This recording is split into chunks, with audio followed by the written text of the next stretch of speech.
Alright, hi everyone. How's everyone doing? Sorry for a bit of delay, a bit of technical difficulties here and there, but we are finally here with the Core 2.0 discussion on the runner side. Alright, we have a few new guests and a few familiar faces today. Joining us today is Euro's top 4 competitor Tris. Hi Tris. How's it been? How's it going? Doing good. And joining us also another Euro's top cut competitor, we have Rich. Hi Ben, thanks for having us back on. Yep, cheers for coming on. And we have a Reading Regional's top cut competitor in Dan Strong. Hi Dan. Hey Ben, nice to be on. Too bad Mongoose is not rotating, but hey. Yeah, you ready for some opinions? I'm sure we'll get a lot of that from you today. And last but not least, we have UK Nationals top cut competitor for AGoT. It's Tagore. Hi Tagore. You do realise that I've made 2 Netrunner top cuts before, right? Who? What? Where?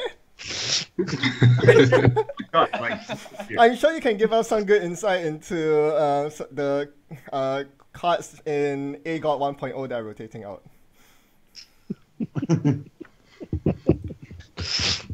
Alright, I guess we lost him. Okay, let's... I quit.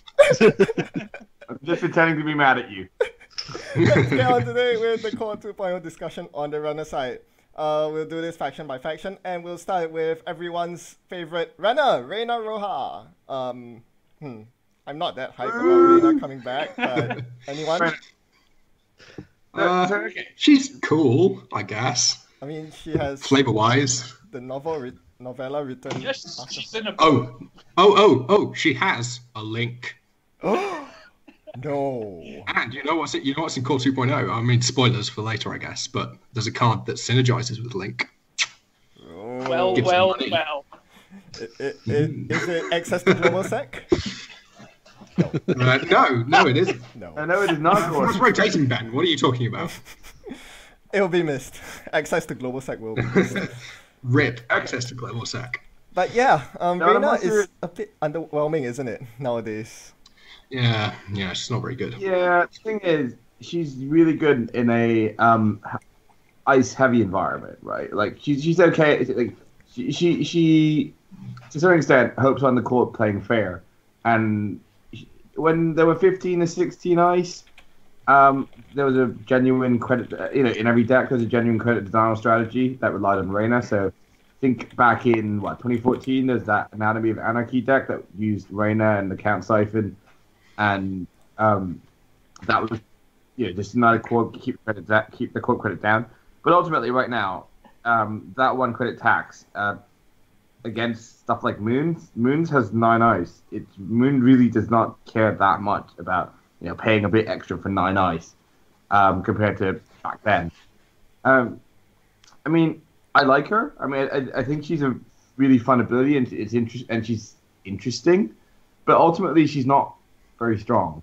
There's just not enough ice, and a lot of the time abilities half bank anyway because you're literally just you're running a server and they'll rest 3 ice in 1 turn. So maybe if Glacier makes it come back, I guess, but yeah, even then she's quite lackluster compared to say Los, which is a far better 2 credits per ice. All right. Yeah, the comparison to Los is quite damning, really. And the real problem with her, of course, is that she, even when she was competitive not just with her own ability, but with that in concert with Parasite and Siphon and Vamp, which are all gone. Yeah, I think it's also worth pointing. Yep. Go ahead. So it's also worth pointing out that she's thematically quite a strange include, given that a lot of the cards synergized with Reina's lore in the game also don't appear in the core set. Oh yeah. And this to me says that the designers looked at all the available Anarch IDs, went, well, we can't have Noise, we can't have Wizard, so guess Reina maybe. I mean, well, they were the only 2 rotating, right? Yeah. I think. Yes, exactly. Well, that's exactly it, right? So I mean, this to me is just we had no other Anarch that we could put into the box, so here have Reina, even if she doesn't really make sense with the cards that we've got here. I don't know. No, that's. We might expect some Reina themed cards in the next cycle, I guess. But I hope so. Yeah. Okay. I thought the clay is so interesting, if nothing else.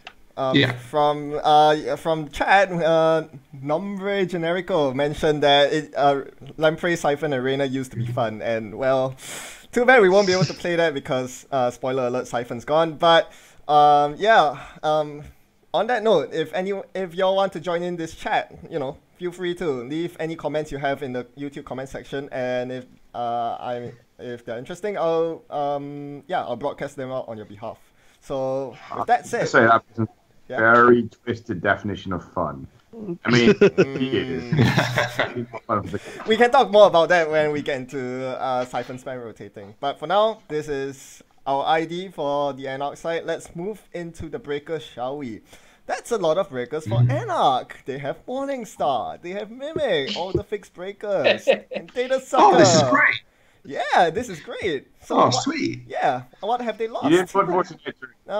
They've lost Yogg. They probably didn't lose anything important. Oh, wait. Nah, they just lost Yogg. They just lost Kuroda. Who cares? No one plays Kuroda. They lost Parasite. No, it's true. Kuroda's obsolete. Yeah, so, breakers. Yeah. Anyone? Oh, I'm sure everyone on this call remembers the time when the core set Anarch Breaker Suite was the Breaker Suite that you wanted to play. Like, I've played Mimic, Yogg, and Kuroda out of Andy before. I've played most of those breakers out of Shaper as well. Their Breaker Suite in the core set was great, and it was really the thing which made them kind of shine, especially with Data Sucker support. And this is poopy garbage. Like, Mimic is still great, but Morningstar costs 8. It's still terrible, even though it costs more money than you could possibly imagine to install. And they don't even have Force of Nature anymore. They have no. Oh, is that still in there? They actually need a decoder. So the Anarch faction as a whole, even outside the core set, now only has 2 decoders: Force of Nature and Black Orchestra. And Black Orchestra, yeah. Literally just 2. But I don't think anyone is gone. I don't think anyone's going to be rushing to include Morningstars in their deck. I mean, it's worth mentioning, I suppose, here that Retrieval Run is one of the cards that's sticking. That is true. Which has a synergy with Morningstar, but obviously I don't know how much play it'll see with Paperclip existing. Yeah, so what do people think of rotating Kuroda? Because Kuroda has basically been superseded by Paperclip for the most part anyway. Yeah, I think getting Kuroda is a huge mistake. I think Kuroda was ultimately a fair card. It was really easy to tax it out with, high strength ice. You could easily tax it out with, multi-sub ice. And with that Parasite, you actually have to pay to break it. I think Kuroda was actually a really fair card. I'm very surprised that you took it out. I think Morningstar has a lot more potential for abuse with stuff like, with stuff like Retrieval Run Morningstar. And I can definitely see some sort of weird-ass frantic coding deck that just dumps the Morningstar on the bit and hits archives with Run to get it for free. And then you suddenly have a Yogg-like situation, Morningstar, where basically most barriers are pay 1 to break. And that doesn't seem like fun. I'm surprised they kind of have not really learned from the Yogg mistake. Like, I guess the counterpoint. Yeah, I guess the counterpoint to that. Sorry to go. It's okay. Just stop him from rambling when you need to. Yeah. Right. I guess the counterpoint to that argument would be that perhaps I think very few people claim that Yogg wasn't a bit pushed. The 0 to break is obviously a lot better than 1 to break. But I think there's an argument to be made that fixed strength breakers are kind of more interesting than pumpable breakers in some ways. They certainly mean that the game it doesn't reduce ice breaking to a maths game because other factors come into it, like how many sucker counts do you have, right? Which is a little bit more dynamic and allows for more interaction in the court, perhaps. That's a very good point, then, and I'm inclined to agree with you there. Morningstar is probably quite interesting because you still can stop them or wall them with high strength barriers. And we do have Hadrian's Wall, for example, in the core set. So, yeah, I do actually like that interaction. Yogg, on the other hand, the other fixed strength breaker you mentioned is Going. This is actually quite interesting. What does everyone think about losing our 0 to break go-to decoder? I mean, it's a huge deal, right? Yes. It changes the dynamics of how code gates even work on a it basic feels level. like the recent big code gates, your Fairchild 3, your Fairchild 4, your DNA tracker was printed in response to York being overbearing. And now that it's gone, aren't these ice suddenly too good? You've got to ask yourself. I mean, I think the real case study is going to be Fairchild 2, which is exceptionally efficient for the amount of money it costs to res, and that was held in check by the fact it was strength 3, so Yogg could just fly through it. So now, with Yogg being gone, is Fairchild 2 going to find itself in a position like Eli 1.0 was, where it's actually too good for the low cost it costs to res it? I think absolutely. I mean, having tinkered about with a Pilana deck that spent the last couple of influence that I had on Fairchild 2 just to try it out, it's disgusting. It's probably one of the most expensive pieces of ice relative to its raise cost in the game. And the subroutines are brutal as well. I mean, the pay to or trash an installed card means that if you face check this without the clicks to deal with it, you're potentially losing 4 credits, taking a brain damage, or losing 2 cards and taking a brain damage. I mean, that's nuts. Yeah, this is a big problem. I mean, to be fair, I think Yogg is a bigger mistake than the code gates themselves, and I'm sure they can print better code gate solutions on the way. But yeah, for now, it might be a bit of a problem.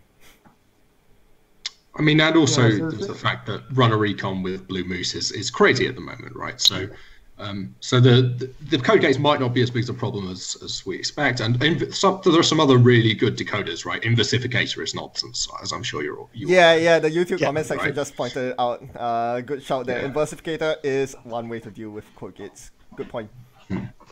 And Refractor is still insanely efficient as long as you can support it. It's still the cheapest way to get through strength 5 or higher code gates. So there are solutions in the card pool, but nothing is better than not having to pay at all. Like when you so here's another point to make. It's all of the solutions we're talking about are Shaper, and that is thematically appropriate. The problem with that is I think it lends to something that we'll maybe touch on later, which is it seems to me like Shaper has got the widest set of tools as well as the widest set of economy options and draw options to help them use those tools. I'm a little worried that Shaper might become very, very overbearing. Yeah, we'll talk about faction balance later on once we've covered all the cards. But I think the general opinion here, spoiler alert for those of you who don't know, is that in the order Anarch, Criminal, Shaper, that's how things ended up, with Anarch biting the biggest bullet. But I don't think I don't want to jump ahead, but I think it's more to do with what the other factions lost than what Shaper gained. Yes, that's 100% correct. Yeah. To be honest, I'm not completely sold on Shaper being the absolute best faction after rotation, but I guess we'll go into that. We'll get into that. So all in all, I think the YouTube comment section summed it up the best. Gordy mentioned that the design space for code gates has opened up with York gone. I think we can see more of things like multi-sub, low-strength code gates in the future. That is something that they can explore now. And perhaps in the upcoming cycle, as Hugh mentioned, York 2.0 might become a thing, something that is more balanced, maybe 1 to break instead of 0 to break. That might make things fairer. That's a cool idea, Yeah, because after all, Anarch code gate breakers are so bad, they desperately need one in this new cycle. Hopefully they'll be getting it. Now, the big controversy, Parasite is gone. Yay or nay? Yes. I mean, that's basically Anarch. Right? Like that's Some time the Anarch guy just smashes into an ice, takes the end of run, then drops the Parasite and blows it up. Like that's like it's always a joke that Parasite's like a breaker. Works once, but it gets rid of it forever. Yeah, but things have changed so much now that Parasite is no longer part of the Anarch Breakers suite and so-called Breaker suite. A lot of things were designed with Parasite floating around in the meta, right? Stuff like Tour Guide, stuff like Next Silver, stuff that can gain an obscene amount of subs. And Parasite, to a certain extent, was a bit of a break on that, and it made those ice a bit of a liability at times, which is good. And to some extent, I'm not sure I agree with Parasite going completely. I think that they definitely we would benefit from sort of fixed Parasite that maybe didn't play so nice with Data Sucker. But it is just like we're taking it out together. It gives raises potential for lots and lots of decks with just has ridiculous, which just costs a ridiculous amount to break. Yeah, I mean, certainly I've been hearing a lot of anecdotal evidence to suggest that Gaga in prison is all over the place. And I suspect part of the reason why is because no one's really got a good way of dealing with Tour Guide when it gets multiple subroutines up and running. I mean, you've got criminals that can drop Mongoose, but even that seems dicey, I mean, especially if they can money up and get Sandwich, right? Can I suggest a spicy solution? Yes, you can suggest a spicy solution. Satcom Fairy? Yep, Satcom Fairy will do it. Yeah. So will Shrike And or Switchblade, Switchblade. yeah. But That's true, that's Shrike. Sure, these are all great options. They're all influence hungry, they are, and they're not splashable into Anarch that already is likely to have to import both money and draw. I mean, Sure. It's not as if Anarch doesn't have draw options or money options available, but they definitely need those to be supported with out of faction options. I don't know though. Like Tris, what sort of stuff is Anarch splashing to draw? Like most Anarch decks just run 3 Advice, 3 Inject, and 3 Peddlers. Peddlers. Peddlers and 3 Earthwise. I've never seen an Anarch deck in the last 2 years say, "Oh, I'm going to spend 2 influence on Diesel." No. So that's fair. I'm more thinking about splashing for economy options. The draw is a little bit interesting, given that we've got 2 50-card decks now that are, I think, fairly likely. I mean, Val is very likely to become the Anarch standard, right? I think we'll touch on Deja Vu in a second, but I think in terms of IDs, that makes Max a lot worse. Yeah. And that means Val becomes the go-to ID, right? And Val's got a 50-card deck. Draw's got to come from somewhere. And of course, go ahead, Richard. I was going to say, on the subject of Parasite, I think this is, there is a key point to it, which I think we're going to come back to when we get to some other cards later on, which is that Parasite on its own is a fine card. Yeah. Parasite with the support of Data Sucker is a fine card. Where people get annoyed at Parasite is the recursion options for it. And I can get that. It can be frustrating to pay 8 for a toll booth and see it disappear to a 2-cost Parasite and some sucker tokens.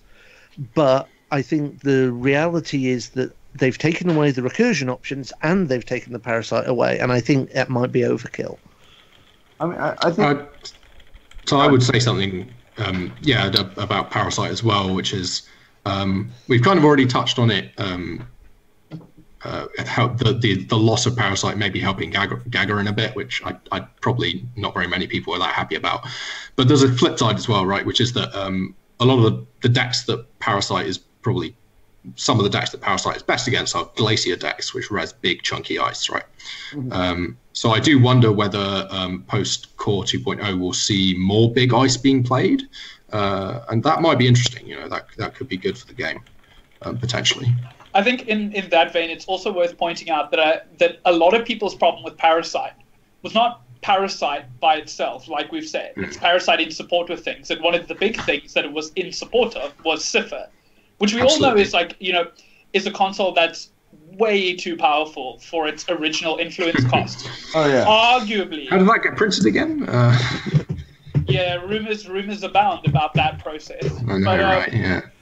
Yeah, but that's exactly it, right? It seems to me like removing Parasite is a way of taking those Cipher decks down a notch. But what is most interesting about that is that the factions that were best able to utilize Parasite and Cipher in conjunction after Cipher hit the most wanted list were Shapers. You played it out of Haley because you had Clone Chip faction so that you could in instant speed destroy Big Ice. Anarchs still had to take things to the teeth unless they could luck into a Parasite on a Street Peddler, which, of course, that's a coin toss if you can get that right. Whereas Shapers could always go, well, I can SMC out my Parasite instantly. So if I've got SMC and Cipher, I'm getting in anywhere. Once I've got Clone Chip, I'm getting into even more places next turn. That, to me, seems problematic. But the issue there doesn't seem like it's Parasite. Yeah. It's Cipher Clone Chip Parasite. Those three cards together is the problem. I think I agree with something Tagore briefly mentioned earlier. I think, which is that it would be interesting to see like a Parasite Light reprint in the next couple of cycles. Something that doesn't synergize with Cipher, something that maybe removes itself from the game to prevent recursion. Yeah, and possibly something that's a bit more influence as well. I mean, any combination of those would be fine, I guess. Yep, that's what was mentioned on the YouTube chat as well by Numbers Generico. If you remove the Parasite from the game after trash, or another suggestion that I've heard floating about is at the start of turn, do the trash check. Do the strength check instead of. At the start of the corpse turn. Yeah, so that's really interesting. I really like that. Yeah, so it's a good suggestion actually. Yeah, all these different ways to just break the Paracipher combo completely, because let's face it, Paracipher is not very fair. Paying 2 credits to trash any ice in the game. That's pretty bonkers. So a lot of good ways to deal with Parasite, and we can all hope to see a new ice destruction card for Anarch in the upcoming cycle. Hopefully, maybe. We'll have to see about that. But I think ice destruction is important, right? It's an integral part of what makes Anarchs, and it's, I think, a little sad that we're losing one of the better options out of the core set. It means that your core set experience for a new player doesn't include this useful and important part of the faction, which is a little bit sad, I think.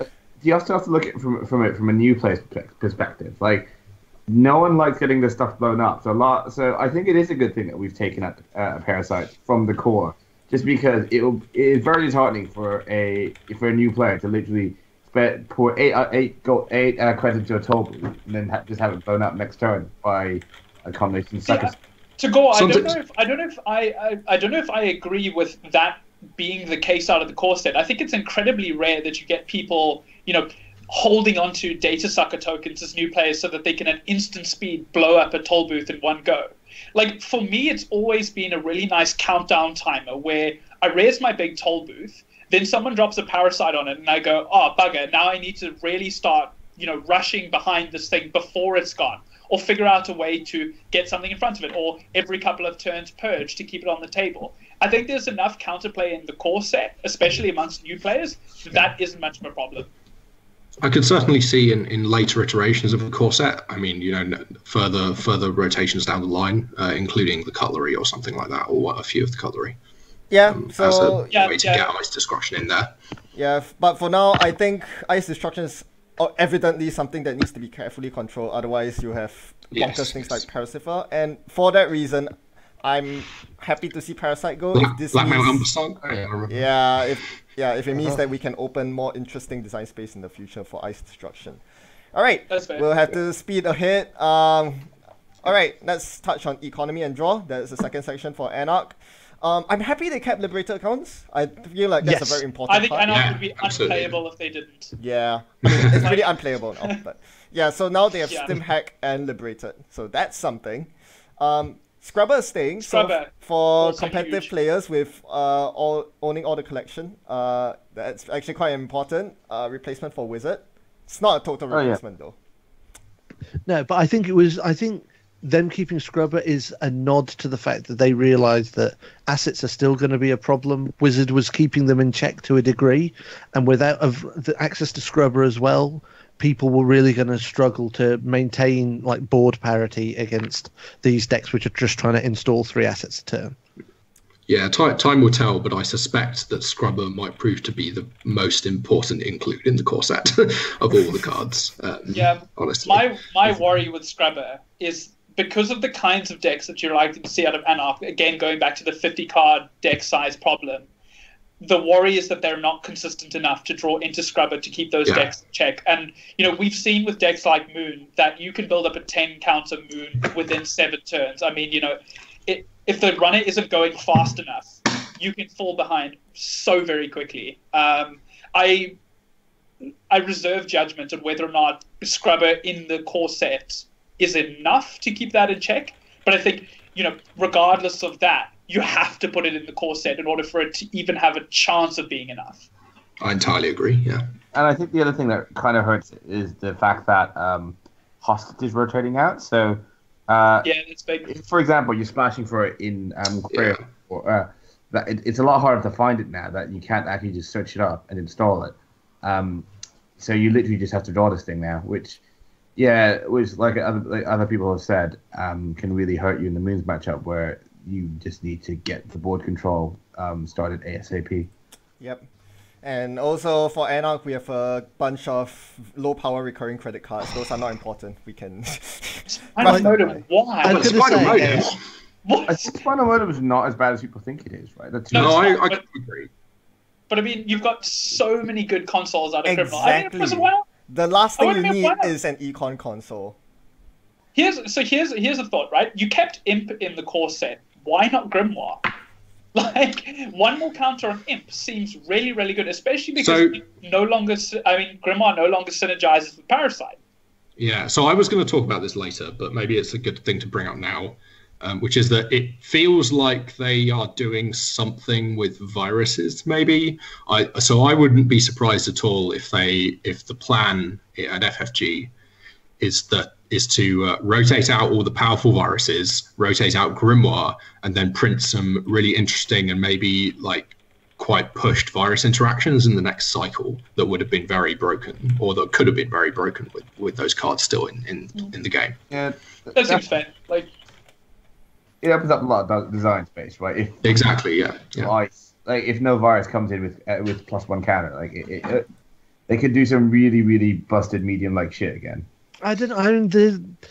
That's you could do, but there's still Hive Mind, there's still Virus Breeding Ground, there's still Incubator. Those cards aren't rotating anytime soon. And if there is a deck which wanted a Grimoire to start with one extra counter on, it's going to want those cards if they've pushed the power level of viruses that high. Yeah, and important question. Yep. Is Personal Workshop disappearing? Yes. Yes. Okay, good, because I think like that helps a lot. You can't just sit with all those viruses on Personal Workshop waiting for the moment where you go ha-ha and spring your Hive Mind trap like you did with the sort of like Darwin Hive Mind combo decks. Yeah, I think that maybe also checks the power of those decks quite a lot.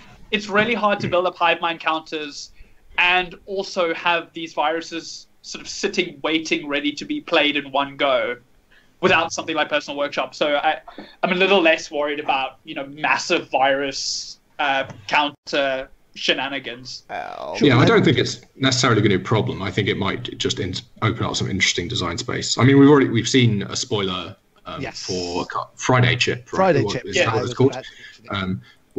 Sorry, go ahead. No, go ahead, Dan. All right. Yeah, so Friday Chip's come out, and that's you can see that's kind of an interesting virus-based card.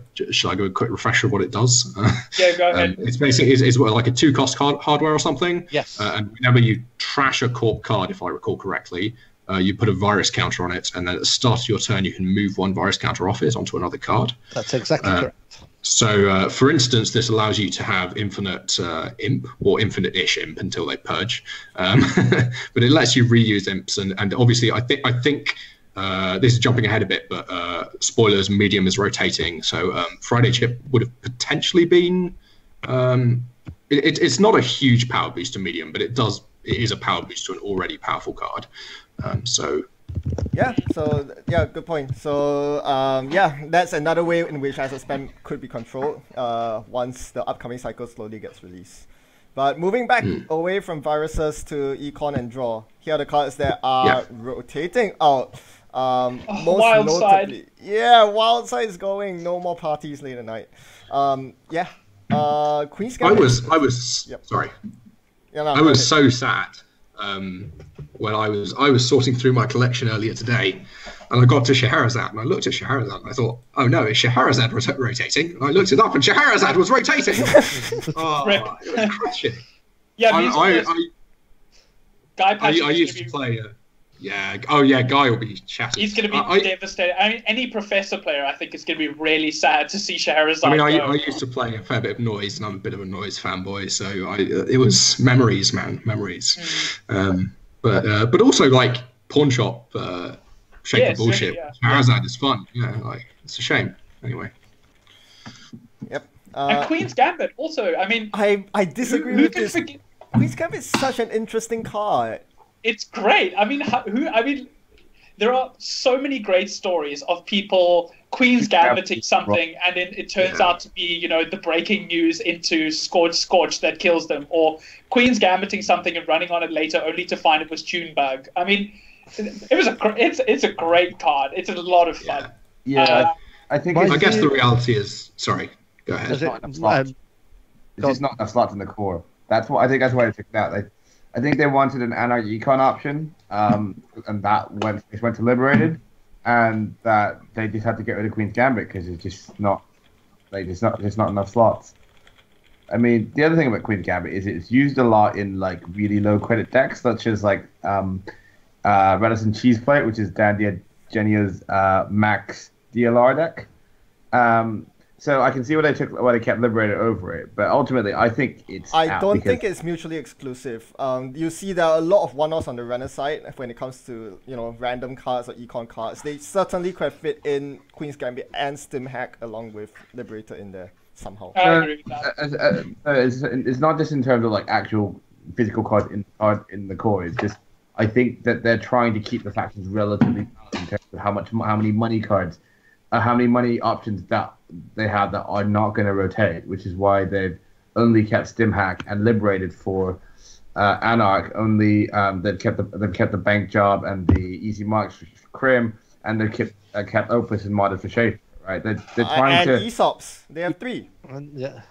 So they're trying to navigate the playing field in terms of permanent econ options.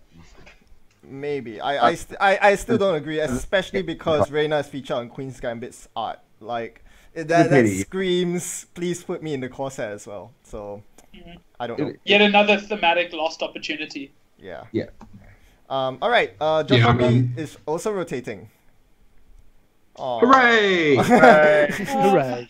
Oh wait, Yeah, stupid Anarch tag spam cards. I don't know. Leave us alone. I actually disagree with all of you. Joshua was interesting. I think also Joshua is maybe a little bit more fine in a meta where DLR and Siphon don't exist, and your multi-axis is constrained to the number of tags that you've got. I mean, my opinion about Joshua is tag himself, right? Yeah, my opinion about Joshua is basically that it's an interesting card. It has a bad rap from being in lots of stupid broken decks. Exactly. Yeah. The reason people have a problem with Josh B is that it's never been used fairly. It's never been used in a situation where you go, oh, I need an extra click, but the cost is going to be I'm going to tag myself. What it's used for is you go, I want an extra click and I want to take a tag, and that's when it feels broken.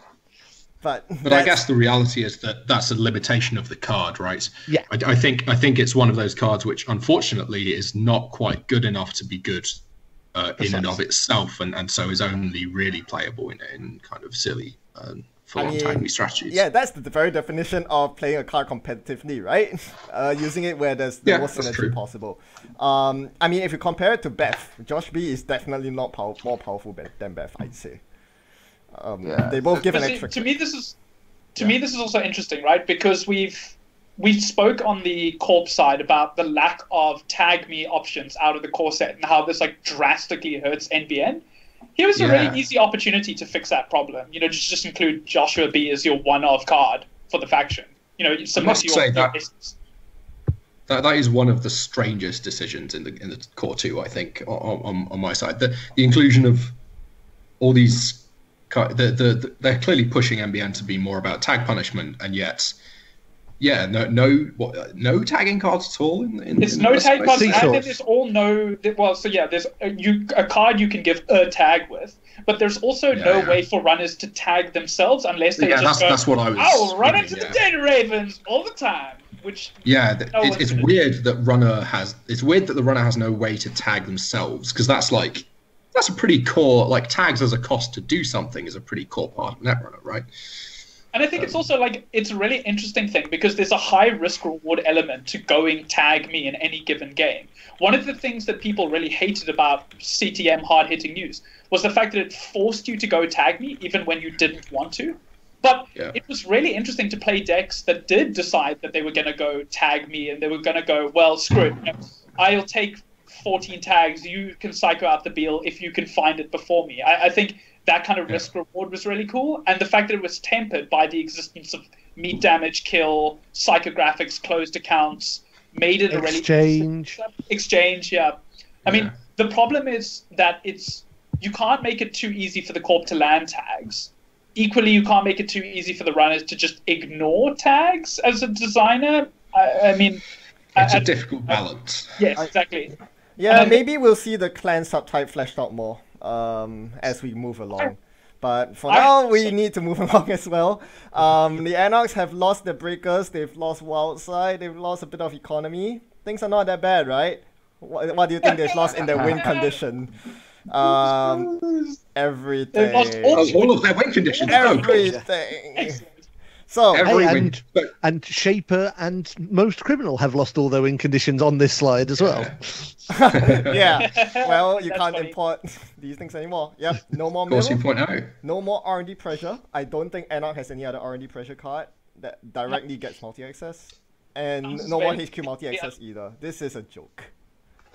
So why not Nova? I mean, so I have beef with Keyhole, and I will happily spend my allotted time talking about Keyhole. But can I pose a question to you guys? Why not Nova Agent?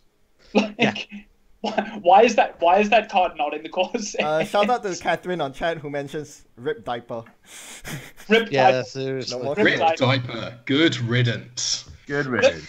So when I talk Keyhole, and I'm going to take some time to talk Keyhole, the thing I am going to preface that discussion with is the reason Keyhole is gone is because of Diaper. And screw you, Dave Sayer, for ruining that card for the rest of us who just wanted to have fun. Okay, I don't think it's just Diaper. I think Keyhole is also just a card that takes a lot of time to use. It is a very interesting card, and there's a lot of interesting decisions involved. But the fact that you shuffle up every single time makes it a very time-consuming card to use. And from a logistics point of view, I can see why they've taken it out. Tagore, I think that's the silliest reason to remove a card. No, I think that's a reasonable point. I don't think that's silly. Keyhole is a card that legitimately many people have told me that they really dislike it, not for mechanical reasons, purely because it makes the game difficult to play and boring. Interrupting the game with shuffling all the time just doesn't make for a fun Netrunner experience. Sure, but there are so many cards in Netrunner for which that is true. I mean, all those cards that give you about 500 million beginning of turn triggers, or cards like Museum that force you to shuffle your deck every single turn. We're not justifying Museum here. No. Yeah, exactly. I think beginning of turn triggers are relatively quick to resolve compared to shuffling a deck. And you're right, Museum and MCH both have this problem, but it's still a problem. And nobody's arguing that Museum and MCH are fun, right?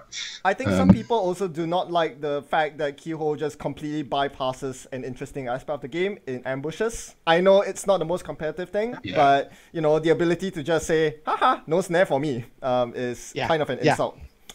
Yeah, I agree. And CBS as well. So for me, I think that's really well countered by the fact that the deck is still shuffled. One of the things that's really, really important about preventing corps from getting into unwinnable situations is preventing runners from being able to just lock down R&D as a service so the corp can never draw into agendas. One of the main things that makes Medium so powerful is not only the fact that you get to dig through about 500 million cards in R&D, but also that it prevents the corp from drawing into anything that you haven't seen already. And for me, there are still ways that you can play with snares and other ambushes, right? You can put your breach domes into archives, the server that people still have to run to pick up the agenda that they keyhold away. You can still keep them in hand, so if they decide to come into HQ, the trap is still there. You can put them on the table. I mean, there are so many other ways in which you can force runners to interact with traps, especially given that you've got cards that force runners to check servers in cards like Ronin, right? Runners can't just sit back and not run advanced cards anymore or not check remotes anymore. And so to me, it seems like the fact that you've taken out Keyhole, right, suggests to me that or the biggest problem I think with Keyhole is that it mills the corp. And the designers seem to be really worried about mill effects in the absence of Jackson Howard. Right? So, yeah, I mean there's two more reasons why they're taking that Keyhole out. So it's a lot less powerful without Jackson. It's a lot more powerful without Jackson. Because now once you Keyhole something, you're pretty much guaranteed to be able to pick it up. Yes. Yeah. But so that to me is... You get a huge incremental advantage from Keyhole, because even though you're not you're not denying the corp the top card of the deck. If the corp doesn't have enough ice in R&D, and you get the keyhole going, you can really just churn through all their ice very quickly, and probably leave the corp in a situation where they will not actually be able to stop the keyhole. Yeah. Sure. But I mean, so here's the point with this, right? If the designers look at this and go, that's too powerful an effect, there are many, many mill effects that exist in the game currently. I mean, we've just seen a huge, explosive discussion all over the internet about SVA, right, as a mill effect that is a hugely problematic one.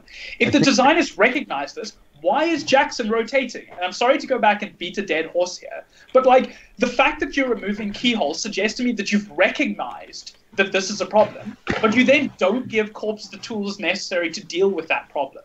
I genuinely don't understand that. So I'm going to take a very unpopular stance here, and I think it'll genuinely be very interesting to see a Jackson-less meta. I think Jackson is a very good card, and he's very necessary at the time, but I would be very interested to see a meta where you actually need to be a bit more proactive with your shuffling of agendas and getting rid of agenda flood. And I'm actually, to a certain extent, I wouldn't say I'm glad to see Jackson go, but I'd be very interested to see how corps deal with flood from now on. So here's this, Tagore. I mean, how many post-rotation games, corp games, have you actually played? I have played a couple of cash refresh games, which counts, right? Yeah, it does. It does. But I mean, you've presumably then experienced just how diminished, like the power level of corpses, and just how difficult it is to manage things like flood. Sure, but I'm hoping that they print other ways of managing flood. But see, that's what I worry about, right? It's like we've got many other ways. You know, these are the ways that Damon clearly thought were acceptable in terms of power level. Things like preemptive action, Wampoa. But all of these are either hot garbage or massively overcosted for what they do. And like, I'm sorry, but you can't look at the game state currently, look at these cards and go, these are acceptable replacements for a card that fixes a fundamental design problem in the game. And I get it that, you know, Damon saying that flood is a necessary part of the game, I take his point. He's just wrong. I think we are slowly string. Yeah, okay. I think we should get back on topic. Yeah, this is not a Jackson discussion, but mill is a pretty legit thing. I think that's why they rotated noise and DLR as well. The fact that Jackson is no longer there as a safety valve. So I have a theory about this, which is that so I suspect that people may be overestimating the extent to which Anarch win conditions have been hosed. Like, they have clearly been hosed quite substantially. But Anarch does still have in faction quite a few options in terms of mill. Obviously, we've seen SVA as one, which has been notoriously broken quite recently. But there are a few others, right? There's Fear the Masses, there's Wanton Destruction. Gravedigger isn't rotating, I guess. Yeah. So there is this kind of hemorrhage, I guess. There's this potential third way, right, where Anarch, I think Anarch kind of probably originally intended primarily to be the faction of trashing stuff from R&D and HQ. And they kind of deviated from that because medium is really, really, really good. And so everyone's just been playing medium. But I do wonder whether like these trash effects might be, I mean, I think they will fairly self-evidently, as per the discussion we just had, be stronger post-rotation. So I think they're probably not strong enough to make up for the loss of multi-access, but they will do something. See, I agree with you, Dan. I mean, but one of two things is true. Like, either they are too strong post-rotation, because being able to throw all the cards from a corpse HQ, which, you know, if we've already talked about flood being a problem, can mean that it's an insta-loss for the corp if you get a good wanton destruction off. Because there's really not, like, very little that you can do in response. Yeah. You know, they're either too powerful, or they're so underpowered that like they make no meaningful difference because, you know, Anarch economy, because of the breakers being too expensive, means that they can very rarely leverage the mill ability that they've got. I'm leaning more towards the mill is too strong at the moment. But I think there's probably a balance you can strike there. I'm hoping that there is a balance. My worry is that we don't yet have that balance. And it may take some time to reach the balance, I suspect. Yes, exactly. It's been a big shake-up, right? So that's to be expected. Yep. I'll also give a shout out on YouTube chat. Hugh mentioned that Nerf Asian should be saved in place of medium. Yes. Nerf Asian is completely fine, I think. There's I say there's a couple of there's one nerve agent interaction which might be what's making them nervous, which is the interaction with Rip Deal, See what which you did there. which might make them worry that it could turn Rip Deal into a pay 3, run HQ, recycle 4 cards out of That's your a very archives. interesting point, Rich. I hadn't thought that. Yeah. Here's something that worries me about removing something like Nerve Agent from the card pool. I've already heard that people are experimenting with what the next versions of CI combo decks are going to look like. One of the ways in which CI was kept in check was through multi-access cards like Medium and Nerve Agent. Like you've got Legwork, sure, but Legwork isn't really good enough and replayable enough in order to put consistent pressure on CI decks. And not to mention that Siphon's rotating as well, which is another big part to keep CI in check. Exactly. I mean, this to me suggests that if we don't get options to kind of nerf those new CI combos quite quickly, I worry that those are going to become very, very prevalent in the meta, and runners aren't going to have much of a way to stop them. It would have been a really easy fix to just pop Nerve Agent in the core set. That would have, I think, alleviated a lot of that problem, because all of a sudden, CI combo decks can't just sit and durdle. They actually have to play an interactive game with the runner where they're attempting to purge virus counters or score out agendas. They don't have to do that now. There's really little reason to do that. I mean, the real point, Tris, is that like we're losing consistent pressure on every central. Like the only card that exists to provide consistent multiple accesses on multiple runs are things like HQI and Turning Wheel. Turning Wheel requires counters. HQI is very expensive for what you get out of it, and everything else is either event-based or has another downside. I don't know. Yeah, I wouldn't mind equivocation seeing still exists, right? Yeah. Sorry? Equivocation still exists, so I Yeah, guess that's fairly good But RNG for the pressure. Anarch side, That is, I mean, I wouldn't mind seeing an event-based keyhole, for example. That would actually be interesting. Yeah, that would be That would have been that'd be great. quite Yeah, that would have actually been great. Yeah. So here's one other thing, right? So Anox have no good decoder. They now have no good multi-access. So in my head, they've got to spend a lot of influence to bring across these things. Does that nerf the power level of Anarch too much? Or is this acceptable given how dominant the faction has been in the competitive metagame? I think in the core 2 box, it is really terrible by itself. I agree with that. I think in the wider context of the meta, this may be acceptable. But how do you build I'm an kind of Anarch reserving judgment on that. What's your win con in Anarch mill, now? You milling. Watson Destruction, Imp. I don't know. you might. Let's move I on. don't know. Yeah, I don't know, Dan. These seem really expensive, and like this is a faction that's historically run really poor because their breakers are hot garbage outside of Paperclip. I agree. I don't think. I think we need to wait and see. It'll depend on the meta a lot. But Tris is saying just a minute ago that milling is verging on the side of too strong at the moment, right? That and milling is what Anarch is all about. So. Yeah. So hopefully we'll see more salvage venom this armor in the future. But that's outside of the concept. There's also another win con that was taken out of Anarch kind of win con in Vamp. But I guess that's right. Yeah. That is a win con that's been taken away from Shaper. We can talk about it. Let's be real. Right, we need to move along. Yes. We'll move along to our next faction, which is Criminal, represented by Gabriel Santiago. I love the fact that Gabe is staying. Yeah. Yes. Yeah, it's a sweet art. Yeah. Nice. Can I'll just take a moment to say I'm so looking forward to all the sweet new art in this core set.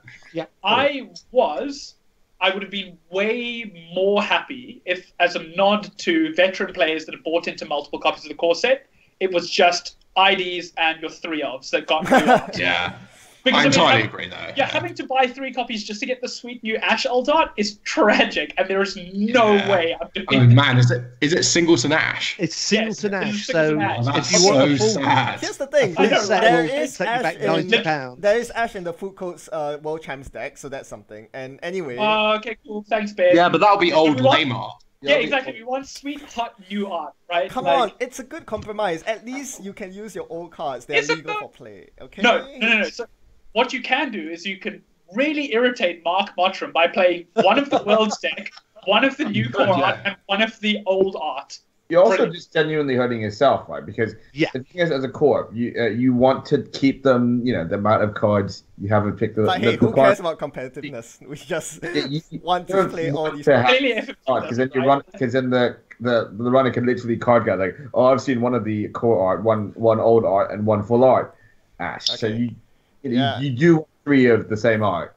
Like, Tagore, what you're forgetting is that the value of that information is offset by the tilt that you give to Mark Mottram. Yeah, if you're playing Mark That's a good point. That's a very good point. Okay, Chrono Breakers, I think we'll just go through this very quickly because Peacock and Aurora are honestly garbage. But oh my god, it's so bad. Back when it came out, I think it was better than people gave it credit for, but yeah, now it's like garbage. Okay, Criminal... compared to the Plane Breakers, I think there's nothing the Criminal Core Set Breakers just aren't really going to cut it anymore.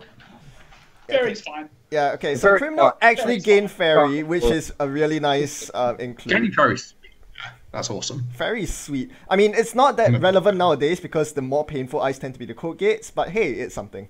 Yeah. And no, it's cool. Yeah, I mean, the only worry I have is that in a core 2 deck with 45 cards, 5 of the Criminal cards are Sentry Breakers. That's a bit much. But, Well, you got to break those neural katanas somehow. Yeah, I mean, so here's a consideration that's worth making, right? For a lot of new players, the scariest thing that you can run into is a Sentry. So, giving them a faction which gives them a lot of security when it comes to running sentries, especially with single-use things like Fairy. I slap one Fairy down on the table, now I can go face-check things. I think that's kind of cool from a new player perspective to be able to do that. Yeah, especially when your other Sentry Breaker costs 9, and really, that's not a card you want to play until there's either an ice you absolutely have to get past, or there's a big ice that you want to ignore.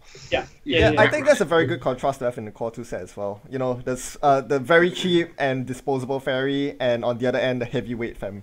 I like it. There's one other nice thing that I want to point out, which is that one of the criminal IDs that we've got is Geist, an ID that utilizes, trashable breakers and other trash can cards in order to gain money and resources. So it's cool that you're teaching new players about the fact that this kind of interaction can exist and can develop into a whole wider ID-based strategy. And it's nice to see, moving on to the criminal econ draw, Fall Guy remain in the core set. That's really exciting. Yeah. I'm not sure I agree with that. I mean, when I first saw Fall Guy in the core set, I was like, wait, what?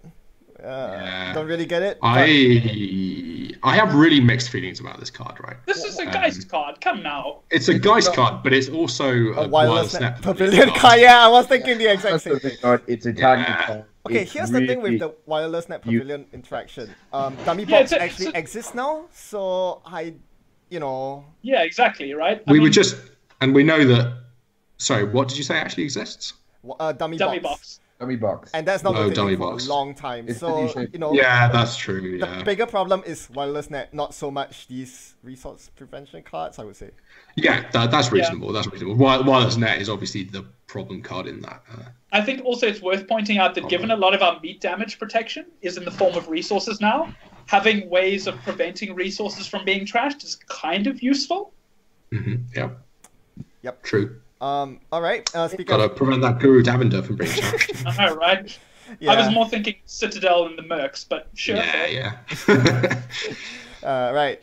Bank Job is also saying, I love that there's a nice, punishment for open remotes. Yep. I mean, punishment now is Aeneas Informant, right? But, yeah, okay. Although you know what's sad? Bank Job without Desperado. That is true. Wait. That Desperado what?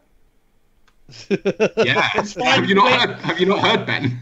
No. Tell me about it. You can play Doppelganger. So there's there's a Crim console called Desperado. Everyone knows that. I believe what it was a criminal console. Yeah. So that card is spoilers, but that card is no longer in the core set. But that's so criminal. I know, it's the most criminal card. Yeah. Well, it's the second most criminal card. Do you know what the first most criminal card is? Siphon, that's the thing, right? It's the most criminal card. Before we get onto this, I have to just say, before we move on and all have like a 4-hour cry about what was about to happen, as a perennial Geist enthusiast, I'm super pleased that Fall Guy is in the core set. It's such a great card for that ID, such a critical card for it, and it's a good card which has a lot of interesting uses, even outside of Geist. It's great that they kept it. Hooray, well done, excellent choice, FFG. Before we move on as well, I actually quite like they've kept Mr. Lee. That's kind of nice. That is cool. Mr. Lee's a cool card. Isn't the problem with Mr. Lee that Blockade Runner exists, though? Isn't Mr. I mean, is he worse than Blockade Runner? Well, Blockade Runner is same cost, draw 3, shuffle 1 from your hand back in. It's cheaper, isn't it? I think Blockade Runner only costs 1. Yeah, you might be right. So. Here's like something that's it's more worth click making intensive. mention of, though. I mean, you've got to give criminals some kind of draw option in this core set, right? Yeah. And Mr. Lee fits that bill beautifully. It's it certainly adds to the core experience. Yeah, it's great. Also, like just good flavor win. Have a number. Yep. Okay. So back to what we were talking about. You were saying Siphon is going. You mean Au revoir, right? That was the card we were clearly talking about. No, that was the most criminal cards Au revoir, Ben. Yeah. I know, right? Jesus. Come on, Ben, keep up. I mean, Au revoir is cool because we can say Au revoir to Au revoir, so that's fine. But whoa. We can also say Au revoir to Siphon and Desperado and Andy. No. Why? I know. Yeah. Okay, so I think Tris, you wanted to do an eulogy to these two lovely cards. I don't need to do a eulogy to Desperado. Screw Desperado, I don't care. Right? What on earth, like, what the hell is FFG thinking and removing Account Siphon from the core set? Rich, how do you feel about this? What the actual hell? Yeah. Yeah, Rich, how do you feel about this? Your avatar. So not only is this my avatar, it's been my avatar since I started playing Netrunner like 4 years ago. I don't think I have taken a deck to an event, any regional from like 2015, 16, this year, Euros, Nationals, which hasn't had Account Siphon in my runner deck. I don't know what I'm going to do. It's but it's such an iconic card for this faction. Like, there is nothing which defines Criminal more than Account Siphon. And without Account Siphon and Desperado, like, the faction loses a lot of its identity, I think. Like, what you have now is a criminal faction that doesn't steal anything from anybody. Yeah. They just shut down things. They're basically just like a workers' union. Yeah, they are the power company. And you know, and when we're not talking flavor-wise, but we're talking about like impact, like, so much intelligent runner play and intelligent court play revolves around the existence of this card. Yep. It creates defining moments in games. Can I land the Siphon? Can I blind Siphon into this ice? Did I put my ice in the right play? Is that a Chrysium that they've put on their HQ, or is it a CVS and they're just bluffing to protect from a Siphon? I lost a cash refresh game in the top cut at Nationals because I got siphoned. Like, it creates pivotal moments, and it being gone takes away a lot of those kind of momentary decisions that can swing games. And I think, to me, more important than that is that this is the kind of card that you need for a competitive meta to have those kinds of interesting decisions. Like, Account Siphon is a card that, A, rewards good players for being able to take advantage of their opponent's mistakes, and also forces good players to think about how to respond to other good players that are playing around their card. I mean, you've just given a whole bunch of ways in which Corps can deal with Account Siphon, but there are myriad others, right? You know, sure. Having assets on the table that you could raise, being able to play with low amounts of credits, slowly building up so that you can protect yourself over time. There are many, many ways to play around it for good players. And I think part of the learning curve of Netrunner revolves around being able to figure out what the true value of your resources are at any given time. And to me, Account Siphon is the card that best taught me, not just on the corp side, what resources are worth and how to manage them, but on the runner side, what they're worth and how to manage them. I've played a ton of Account Siphon Wizard, And some of the most interesting games are the ones where you're asking yourself the question, is the account siphon that I'm thinking about playing now actually going to be worth it? Is it going to advance my game plan? Yeah. Now, And it's tragic to me that this card is gone, not just from a flavor perspective, but I agree with Rich. From a mechanics perspective, this is the biggest mistake they made in the core set, without a doubt. Now, in all fairness, I need to give a shout out to some of the people on the YouTube comments who are presenting a different but equally valid side of the story. Firstly, it is a very few bad card for new players. I don't think anyone enjoys getting battered by Siphon on their first run through of the game. And more importantly, now that in the bigger scheme of things, now that Recursion is gone, Deja Vu is no longer a card. I think, I think Siphon is not as strong as it used to be, because I think people have this attribution to Siphon as a nasty card because of Siphon spam. But if you can't spam it's not that bad. I think Deja Vu was a big problem with Siphon. Yeah, I would agree with that, and I think it's also worth taking on the accusation of Siphon spam being an NP. Siphon spam only ever works when opponents make mistakes that compound the problem. Sure, but the thing about Siphon spam, and a lot of other decks that rely on Siphon, is that they're very snowbally decks. And I think that's something FFG is trying to get rid of in the core. Yeah. They're trying to get rid of a lot of decks that basically say, I'm ahead, there is nothing that you can do, or very little you can do to stop me keep staying ahead, and therefore I'm going to shut out the game. But I think that's the other reason behind taking out the mediums and the nerve agents, right? It's because they are trying to get rid of pressure cards that keep the runner ahead, and that allows, and taking out stuff like account siphon and stopping account siphon recursion allows the corp to a certain extent recover from all this. That's a very good point. I disagree with that. I think the simple solution to making that the case, take Deja Vu out of the course, out of the core set, right? Which is exactly what they've done. How many times have you ever been Siphon spammed out of Criminal?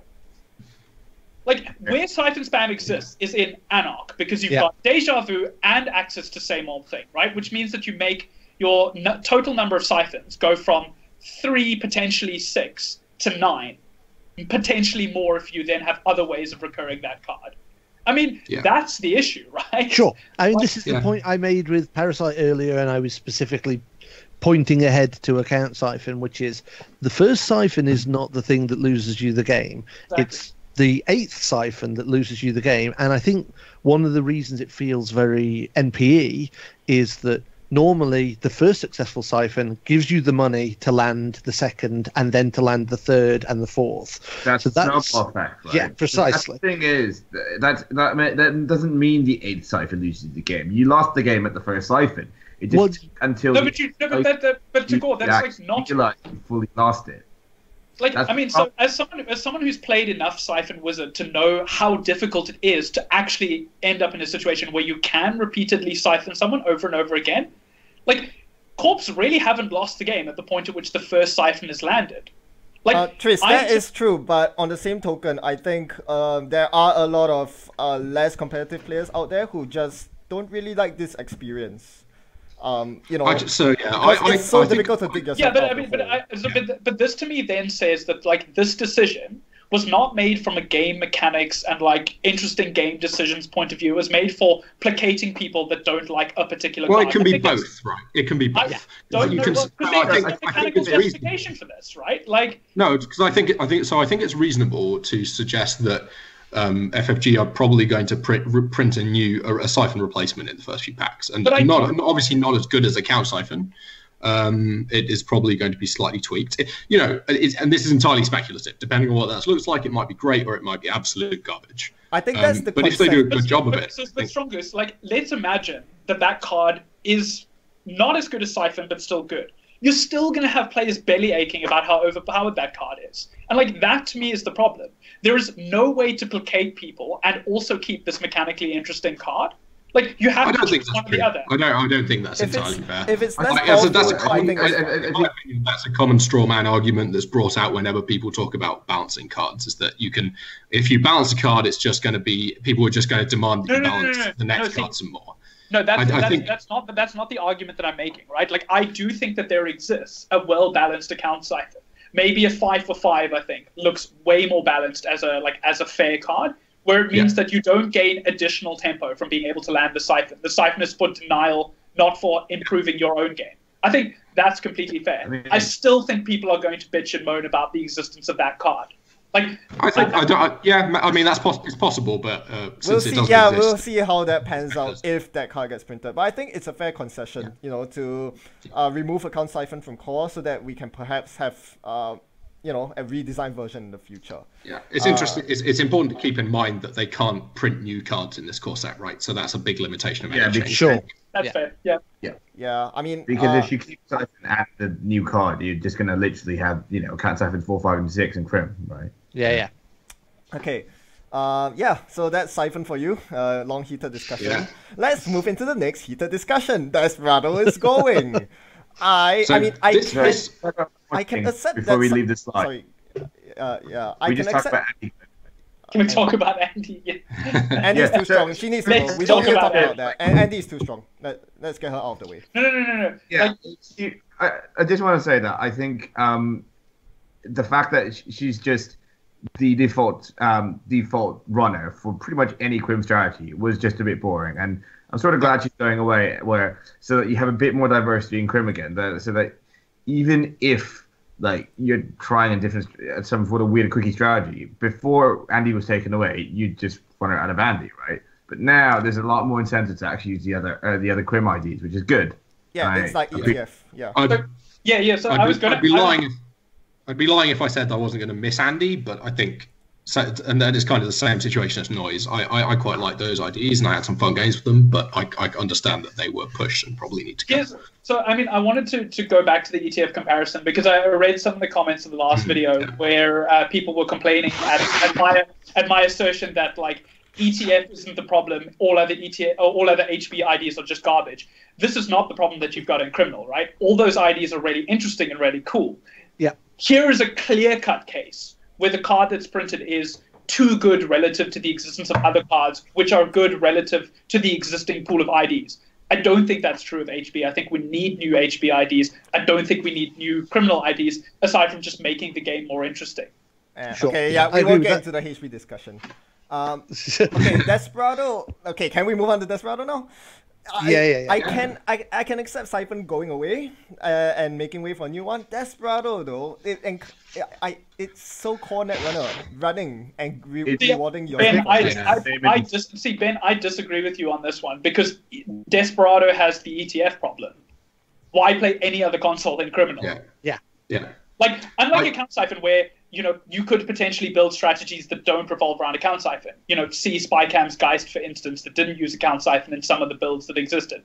Whereas for just about every single Criminal, why would you play any console other than Desperado? Because Desperado. I think I agree that. Yeah, I mean Desperado is good, but I think it's too good. I kind of agree. It's a design-based thing, right? It's just exactly, yeah. But the one thing I do worry about is, while I agree it's probably good from a card pool perspective and from a design space for new consoles perspective, I do worry quite a lot about asset spam come rotation, and Desperado going certainly doesn't help that situation. So here's an interesting counter consideration, right? The console that I think they put in is Doppelganger, if I'm not mistaken, right? Absolutely.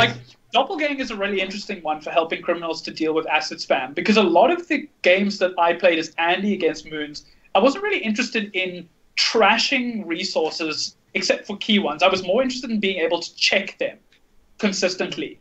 Doppelganger is fair for being able to do that, right? And I think it then means that if asset spam ever gets to a point where it's not the most prevalent deck in the meta, deck archetype in the meta, I've got other interesting criminal console options to look at. The Gauntlet is really, really cool. Yeah. I'd argue potentially a little bit overpowered given the flood problems that most corps are going to have. I've yet to drop a game with Gauntlet loss for that exact reason, because you slap 2 pieces of ice on HQ to protect yourself because you've got 4 agendas in hand. I run them and steal 3 of them, right? Mm-hmm. But the point is those consoles are both interesting and meet different needs in the card pool, and it's cool that we can explore that aspect of the card pool. And to kind of follow up on that point, Tris, Criminal has Aeneas now as part of its attempt to peg back asset spam decks, and Aeneas combos very nicely with Doppelganger to basically build your own Desperado or Also better combos Desperado. well with Tension. Yeah. It does. It does. The one of the cards that Naos notably comboed with in this meta though was also medium, and that's going. Uh-huh. So that might make it harder to justify the 3 Aeneas or 2 Aeneas slots. Sure. But see, I think that's also interesting, right? Because it means that your deck then becomes a meta core, and like I'm worried about I worry about a state of a meta where too much of the game is just, did you luck sack into making the right meta call before a tournament because things are too up in the air? Let's cut it off there. You guys are not fun. Desperado's a good card. That's the summary. Okay. Win conditions. Overruled. Criminal gets to keep their Sneak Door. I love Sneak Door. I'm sure everyone loves Sneak Door. And HQI as well, which is quite surprising. I'm so hyped for new art Sneak Door. Should be awesome. Oh, that actually feels like a criminal card, so I guess it's not all that bad that they lost their, Sneak Door is the most iconic core set card, I think. It's the new most criminal card in Netrunner. Exactly. Yeah, definitely. And also I ran a bunch of kind of teach new player events last year for Netrunner, and we just looked at core set cards.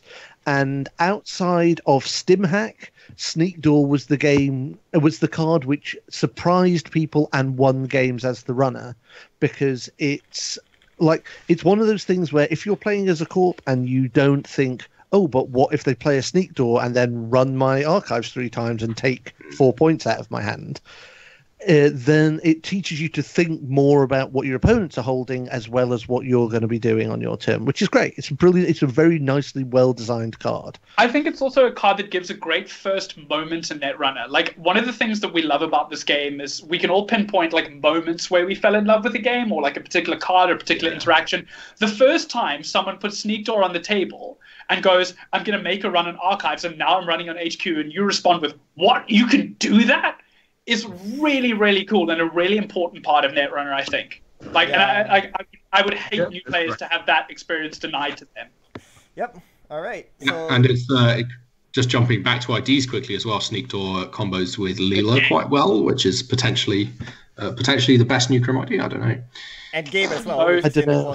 Leela's garbage. Yeah. And Gabe. Yeah. All right. Criminal is also gaining Shutdown. That was quite surprising, but. Well, it's quite nice. This must be a loss thing, right? Like, yeah, it's a loss thing for sure. Yeah. Yep. And they're losing Hostage. Kind of a big deal for guys, I think. Yeah. I think it's actually. I agree with Tagore. I think it's a big deal in general. Tagore? Like, losing that means that it's a lot harder to actually just import stuff like Scrubber, right? It is a very good card. It fuels guys, but it also fuse a lot of other fairer decks. It means that you only have to run 1 Scrubber. But now, if you really want to see a Scrubber consistently, you're running 2 or 3, and that's a lot more influence. So, competitive insight. Do you think Hostage should be kept as a consistency card, as a tutor for resources or connections, rather? Can I make a point there? Yes, if Aaron goes on the most wanted list. Yes. Yeah. Yeah, I think Aaron's an unfair card. I don't like him. Yeah. Actually, speaking of Aaron. Sorry, I had to cut, but I need to jump back to Siphon here. I wanted to say this. I personally feel Siphon Aaron is a broken combination, almost to the level of Paracipher. But that combination is broken because of the existence of Aaron, not because of the existence of I think Siphon. it's a bit pointless to argue which of the two it is, but now that they've made the decision to rotate Siphon, so be it. So basically, it did occur to me when Tris and Rich were talking about the interesting play in Siphon, I was thinking, man, that definitely used to be true before Aaron, huh? Yeah. It's much more boring now that Aaron exists. Yeah, but I mean, like, here's the easiest way to gauge which of the two is the problem card, right? Like, will you still play Aaron in your decks in the absence of Siphon? Hell yes, you will be a 2 of at least in every criminal deck. You still play Siphon without Aaron. So the other part, another part that haven't really talked about or shown at all is Lawyer Up. And back then, no one ever ran Lawyer Up with Cat Siphon because it was just such a dud card otherwise, and it was really expensive. But Aaron just like losing the clicks that you have to spend makes Aaron so much better. Sure. It's also it's also really bizarre, right? Because took out breaking news, And you kept Sorry. the card that you I think we need deal to with that. move on with regards because Aaron's not in the rotating or core setting. Yeah, that's fair. Yep. Okay. So what I'll say one other thing about hostage before we move on, which is that traditionally building criminal, certainly up until recently, was an exercise in managing your influence because you quite often had to import breakers, you had to import multi-access, and sometimes you had to import like tech cards. What hostage allowed crims to do was just run one film critic instead of having to run 3 or run a single copy of the source. So it allowed them to mitigate some of their bad influence issues. I think losing that will make some of those decisions a bit harder because you don't have that silver bullet tutor. That's a very good point. Yeah. Okay. The other thing just about the other card on the slide is Shutdown. I like Shutdown. It's a well-designed card. It feels very criminal. And it, to a certain extent, gives you a lot of HQ pressure that Crim has otherwise lost. Agreed. And I think it might be a bit. It might be a bit NPE the first time you run into it, but it is something that that still makes people pause and say, I think I actually might need to ice HQ, even though I can't lose money to Siphon anymore. Yeah. So I'm very glad it's staying. Yeah. And it also combos nicely with the sneak door from the core set as well, because that's a great interaction. Yep. This is a card I'm also looking to see updated art on. Yeah. Yep. Hopefully it'll be another doggo. That'll be nice. Yes. Yeah, yes, more doggos. Absolutely. But yeah, all the doggos. Mechanically, I think Shutdown is very important because a lot of the new D-Res cards we are seeing now require you to either break the ice that you're D-Resing or to match the ice rest cost, which, is money-based, whereas this requires a different and challenging prerequisite in HQ runs. So I'm cool with this. Now let's move on to Shaper before we run out of time. Yep. We are getting Pirate Chaos Theory and Pirate Dinosaurus. Oh, Dinosaurus is so cute. The best part of his whole card. Yeah, oh this is the best new art that they've shown in the Absolutely, set. Yeah. And what I like about this, I was talking to a guy at Nationals this weekend who I hadn't met before. He'd only been playing for a year, and we were discussing how the thing with Netrunner, which they do so well, is by building a narrative through the card art, which isn't explicit.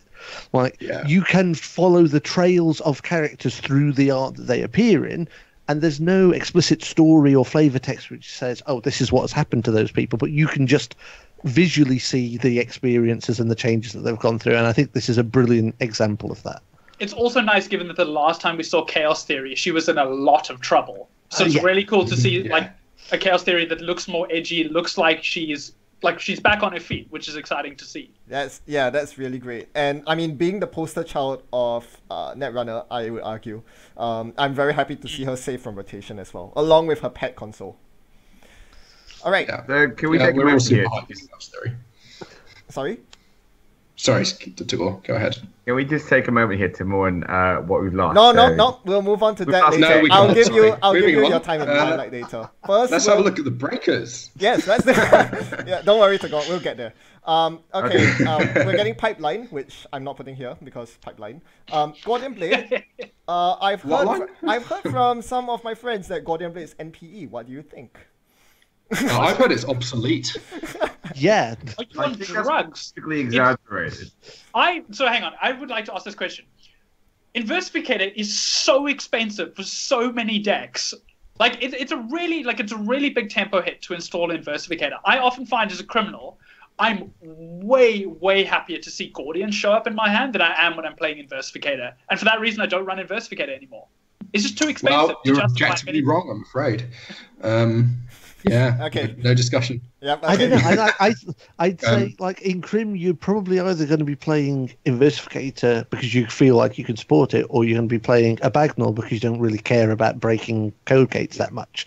But anyway, it's good that Shaper, being the code gate faction, has a strong decoder in Gordian Blade. Not Inversificator strong, maybe. Yeah, but it's playable for core set. It's certainly similar. It's similar. It's comparable. Yeah.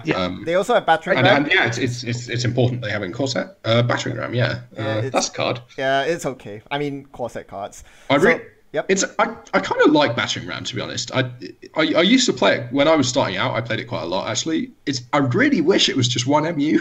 I really wish it was one MU. Very good card. Yeah. Yeah, well, a very good might be an overstatement, I guess.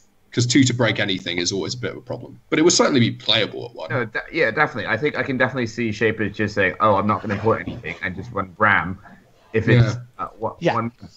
I think the other thing I like about both of these is it makes ice placement a bit more interesting. It makes you, because it means you can't just stack lots of code gates. It means there is a genuine penalty to dropping 6 code gates from the server. And I think that the fact that you have to consider the fact that they're running, say, Gordian or Barricade Battering Ram is interesting. So it stops you from just saying, "Oh, I'm just going to drop 3 toll boosts and 2 Archangels on this server," and I like that. I think it's and boosting strength for the remainder of the run is a very Shaper effect, so it's cool to have it in core, I think. Yeah, all 3 breakers are strength retention effects. So very good. Oh yeah, pipeline as well. Not that anyone will use it. All right, what's rotating? Zuki Master. I think people will miss this as a cheap, go-to early. Yeah, that's a pity, but there's only room of one decoder in the core, and I think Gordian's far more iconic, so I can see why they rotate it. I hope we get some similar replacements soon. Yep. Dagger's going, but that's fine because Fox is in. Dagger's not going, you idiot. Yeah, Dagger's Look at me! I'm sorry. Okay. Yes, you muppet. You scrub. My bad. I must say, that was supposed. I must say, I'm going to miss Sharpshooter and Deus Ex. Yes, I think they're very breakers. What do people think? They're cool. I like them, and I really like the damage prevention ability on Deus Ex. It's a really interesting multi-purpose card. It's a real shame it's going. I hope we see more things like it. I think they're both very. They are nice breakers by themselves, being disposable limits their power. But the problem is there are too many cards out there now that synergize very well with these and make them undisposable. Things like Adjusted Matrix, things like Panchatantra, these are Panchatantra is the thing. Panchatantra is true. Yeah, it's a shame they printed Panchatantra really, and same for Adjusted Matrix, I guess. I think it's probably them rather than these 2 cards. I think in a vacuum, these 2 cards are fun. I think Sharpshooter and Deus Ex are very interesting cards. They're interesting cards to slot in your deck because they allow you to do things that you otherwise wouldn't be able to do. And they are a bit of a break against, it's Snowball. Against... I just put Snowball back on the slide. Also, Snowball's a really interesting card as well. I don't think it ever was very good, but it is. I've played Snowball. It's sad that we have lost a card like Snowball because it's pump 1 for 1, break 1 for 1, and it retains its strength, but in a different way. To a certain extent, I actually would have preferred it if we kept Snowball over Bram. Maybe. Yeah, that's probably a good point. Yeah. Yep. All right, so that's breakers. And Blitzing Creeper, which is the which no one ever played. Yep. It actually, I think it's something that doesn't get enough credit because I think it was actually not as bad as people thought it was. It's just Tagore, Nanotech. Creeper is case very closed. bad. Case closed. Yeah. Okay. Econ cards. As we mentioned. Oh no, Mopus is staying. What? Yeah, I say hands up. Like when we were talking about it's really what the factions have lost. I think if Shaper had lost Opus along with Criminal losing Siphon and Desperado and Anarch losing like 18 great cards, I think everyone would have felt it was like a fair paring back of all runner resources. But Opus is such a powerhouse on its own. It just takes over games even without Vamp. The ability to go, I'm just going to be a Shaper. I'm going to make more money than you can contest. I'm going to check your remote every time you install in it, and you've lost a lot of your fast advanced tools. It makes a very passive kind of sit back and wait for the corp to act. Yeah, it's just sorry guys, I need to I need to preface this for maybe the less experienced or the less competitive players who are watching this video right now. So some people might be scratching their heads. Why are you trying to justify cards like Account Siphon while you're bitching about a card that allows you to gain 2 per click? And the reason is because with Magnum Opus, it is such a good economy card that you can't really interact with as the corp, firstly. And secondly, that as the runner, you are incentivized to just keep hitting Magnum Opus, sit back and wait for the corp to do something. And I think everyone can agree that's not very fun, Netrunner. The fact that you can just do nothing and wait for the corp to try to score before going for them. That's not very fun. This to me is the most interesting thing. I mean, we had a lot of discussion about what NPE Netrunner looks like, and whether it's being account siphoned into the dirt or combo decks that just allow you to deck the corp in one go. This to me is probably the worst kind of degenerate Netrunner, because it's the kind that discourages the thing that's in the name of the game, right? Running. It means that you can sit back as the runner and just go, I take 8, go ahead, try and score. I've got clot on the board, so you can't fast advance. You can't build a server that's taxing enough to keep me out. There's no way that you can tax me enough to create a scoring window. There's nothing you can do. And I think Kenny Deacons, or Kenny White, summed this up as well as it could possibly be summed up, which is, I can't wait to see everyone moaning after Worlds when it's won by a shaper that sits for the entirety of the game going, take 8, yours. So take 10 the reason take 10 with bet, good lord, that it's such a negative play experience is that if you're the corp in that situation, essentially the only decision you get to make is how fast you lose, because they're never going to run till you install. So do you think, well, I've lost this, and so I might as well just throw agendas in this remote until they just take them and I lose? Or do I sit here and just hope that they make some kind of bad play decision, and they never do, because all they have to do is sit and say, I click Opus 4 times, your turn. It's a lock, right? It's very, it's obviously kind of different, but it's very similar in spirit to the way Gargarin or Bioethics lock work, right? Yeah. Where you set up a what's the term? The board state that is just uncontestable and can't be interrupted, and you sit on your board state and wait for the opponent to lose. Which is just, I mean, it's it's just not very fun, unfortunately. This is definitely the card, the include that I'm most sad about, as it were, in Core 2.0. It would have been nice to see Mopus go replaced with, and maybe in the next cycle be replaced with something similar but a bit more limited, right? Yep. Chris? Or with more interaction from the core. Or with more like a resource that did Mopus and maybe had some, and maybe tagged you after a while or something. Might have been more interesting. I don't know.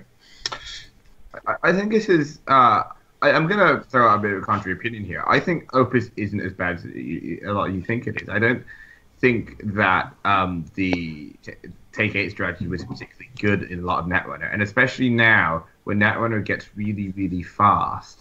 I think Opus is probably just a bit too slow, and there's a huge tempo hit you take from actually just dropping down into the open. Well, I kind of agree, Tagore. Actually, I agree that it's too slow. Is too slow for a lot of cases, but the point is that when the game is slow enough that Mopus is good, then Mopus becomes oppressive. Sure, but then there's also the other issue that you have to set up the other pieces of your combo as well. You have to get your breaks out. You have to do that. You can't just sit there and click and mash Opus. Also, but Shaper, it's not insignificant. It means you need to get it means you need to get another piece to get all your programs out. It means you can't it means SMC becomes a bit more awkward. I think it can potentially be oppressive, but I think with proper defensive upgrades, I think Glacier can still be viable against Mopus. Sure, but Caprice is cycling out, so yeah. So the other thing is a lot less oppressive now, because you can't really lock R&D and lock your remote at the same time, because you've basically lost the R&D lock. Yeah, but you don't have to. Like, you can let them draw into their things. Right. Yeah, and sure, but I think it's a combination thing, right? Because I think it's fine if Shapers can only break ice. But the thing is, Shapers can not only break ice, they can also they have hate cards for everything. Hate cards for fast advance, hate cards for net damage, hate cards for tags. Yeah, misdirection. So they can just sit back and not lose. If Shaper becomes just to clarify as well, I don't think anyone's arguing that Opus is necessarily like overpowered. It just doesn't make for interesting deck building. I think that's the problem. I think interesting play. Yeah, exactly. Well, so here's another problem, right? Like, Shaper now has some of the best economy options in the game in Magnum Opus and like Blue Moose as a combination. They have and Aesop, I guess. And Aesop's, sure. They have some of the best draw in the game in Diesel in Laguna Velasco District, right? So they can support things like the Faust Haley builds that we saw running around. They also have access to the only R&D pressure in the game in indexing, Maker's Eye, and deep data mining, and splashing legworks to influence. I mean, Like, the thing with DDM is it doesn't play nice with Mopus at all. Like, unless you host it on Data, right? Which is not that difficult to do.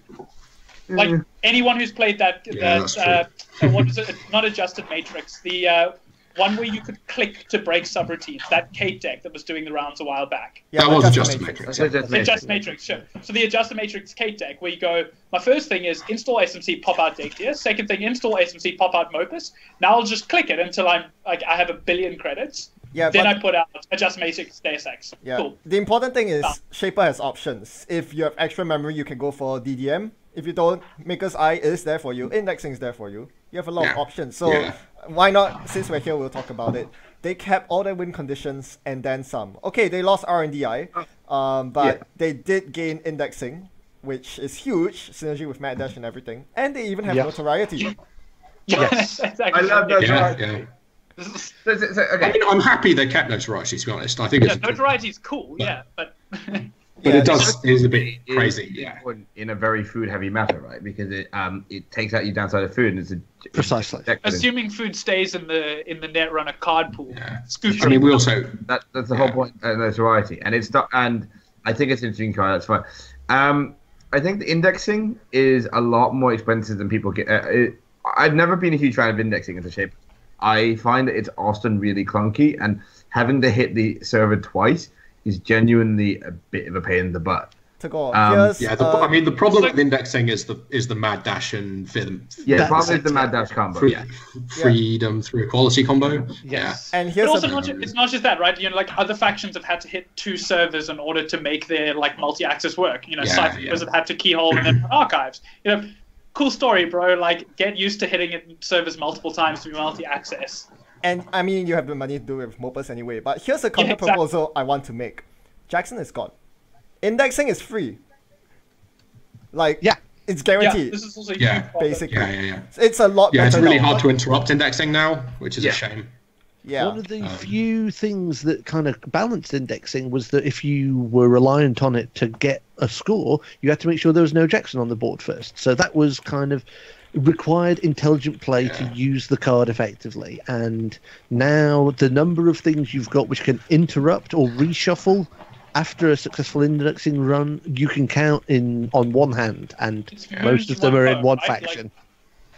No, it's Boot Camp will do it. Atlas. Boot Camp Atlas. Boot Camp. Moon. That might be it. Moon, Moon will let you draw. And Wampoa. Yeah. Those are the 4. Wampoa doesn't shuffle.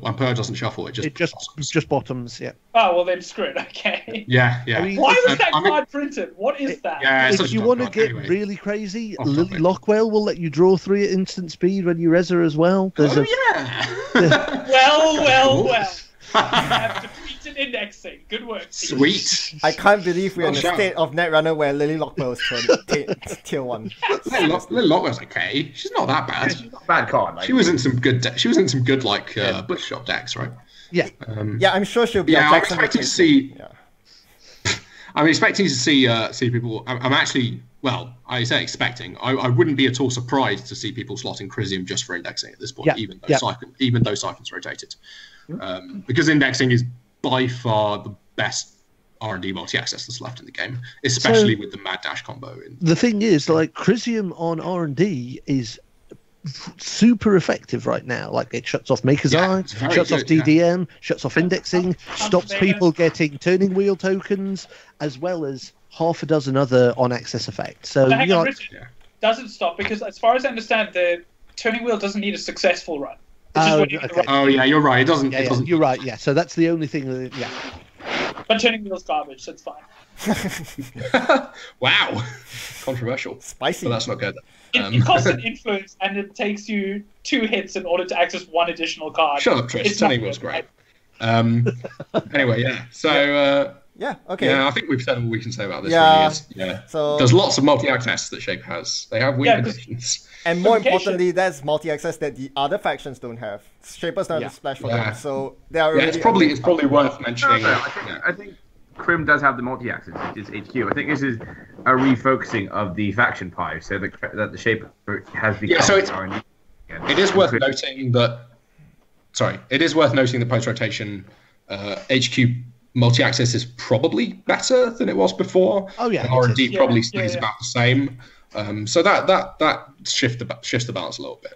But- For me, the concern is that it's easier to import HQ multi-access than the other way around, and to me, that gives Shaper a massive advantage over the other factions. I mean, Whether that's justified is then a completely separate debate. is that But is if- that purely on the basis that that usually a single HQ multi-access run is more impactful than a single R&D multi-access? Not just that, right? It's one legwork with the addition of same old thing, which you'd probably be running in order to recur things like mixing, amounts to being able to pay 2 influence for 4 HQ multi-access cards. Sure, but you could say the same for the Make Design, right? Sure, Yeah, but I mean, it's like in a post-Jackson world where it's far less easy to cleanse your hands of agendas that you've drawn into, that's what gives your HQ multi-access more value, I think. yes, exactly. And I think, I think then the ability to import that more easily is probably more useful, especially on top of the other tools that they've got, right? Yeah, it'll be interesting to see how HQ multi-access versus R&D multi-access works out. I mean, we all know that this is just a lose-lose situation for Anarch, but yeah. I mean, I'm expecting to see a lot of Crim splashing for 1 indexing. Yeah, probably. All right. And probably slotting turning wheel as well. Here's one last thought that I've had, which is that one of the ways in which you can deal with HQ multi-access is to attempt to try and score quickly. So fast advance becomes a very good way of mitigating HQ multi-access out of Criminal, right? Leela arguably is the only way that criminals have of controlling your ability to windmill out agendas. Shaper, on the other hand, has way more tools for being able to prevent that. Yes, they actually get to keep SACCon, which synergizes with Clock. Which upsets me, I'll be honest. Yeah, I'm not sure why they chose to keep SACCon when Dummy Box is already a thing. I think the reason is Scorpios. I can't think... Yeah, but Dummy Box counts as Scorpios. Yeah, I guess. And Dummy Box doesn't combo oppressively with Clot. Yeah. So, yeah, I don't know. It seems like a weird choice. Try something to stop it. Like, it works the same way, right? You can just trash a card. No. So Dummy Box says prevent the corp from trashing a card. So it doesn't combo with Clot. Because when you purge, you as the runner... When you purge the runner, trashes Clot, yeah. Silence. Yeah, so anyway, I'm bamboozled a myself. couple panels down, so I don't know why. I owe Swifty a massive apology. I totally cheated in one of our games, given that interaction. Oops. Nice one, Tris. Okay, while we are on hate cards, let's talk about Rabbit Hole as well. It's staying. No one's excited. Yeah. Because Rabbit Hole is a bad. Screw you, CTM. Bad card, unless you're using it to just hose NBN, in which case it's just nuts. Yeah. I mean, does NBN really need more hosing at this point, right? Yeah. I think someone brought up on Slack that this is probably because Underworld Contacts is now in core, although that itself is arguably a questionable decision. I think that's just the thing that allows Sunny to actually be viable. I mean, has it been kept in as support for Sunny? Like in some kind of weird forward-looking way in which, like, if you wanted to build a deck which has a bunch of link for Security Nexus, Rabbit Hole is still the most efficient way of doing that. It's not like there's... Or Maxwell James, or like... There's quite a lot of... there's a lot of link, right? Yeah. But not tons, but a fair bit. But Rabbit Hole is like link on tap, like 3 link at once in one. 3 link for 6 credits. Too good. Hang on, it's 2 links, right? 2. How many copies of this do we get in the core set? 2. Oh, yeah. But you only get 2. It's 2 link on tap, right? But for me, this is just like further NBN gets kicked in the face in the core set in particular, because now Shapers can go, oh yeah, so all that ice that you have which traces me in order to give you tags, lol, no. Like, I don't know, but like they have to teach that interaction somewhere in the core set, don't they? They have to say to you, look, here are these traces. Do it with Raina because she's got a link. A link. And there's Dyson membership anyway. Oh, is there? I think, having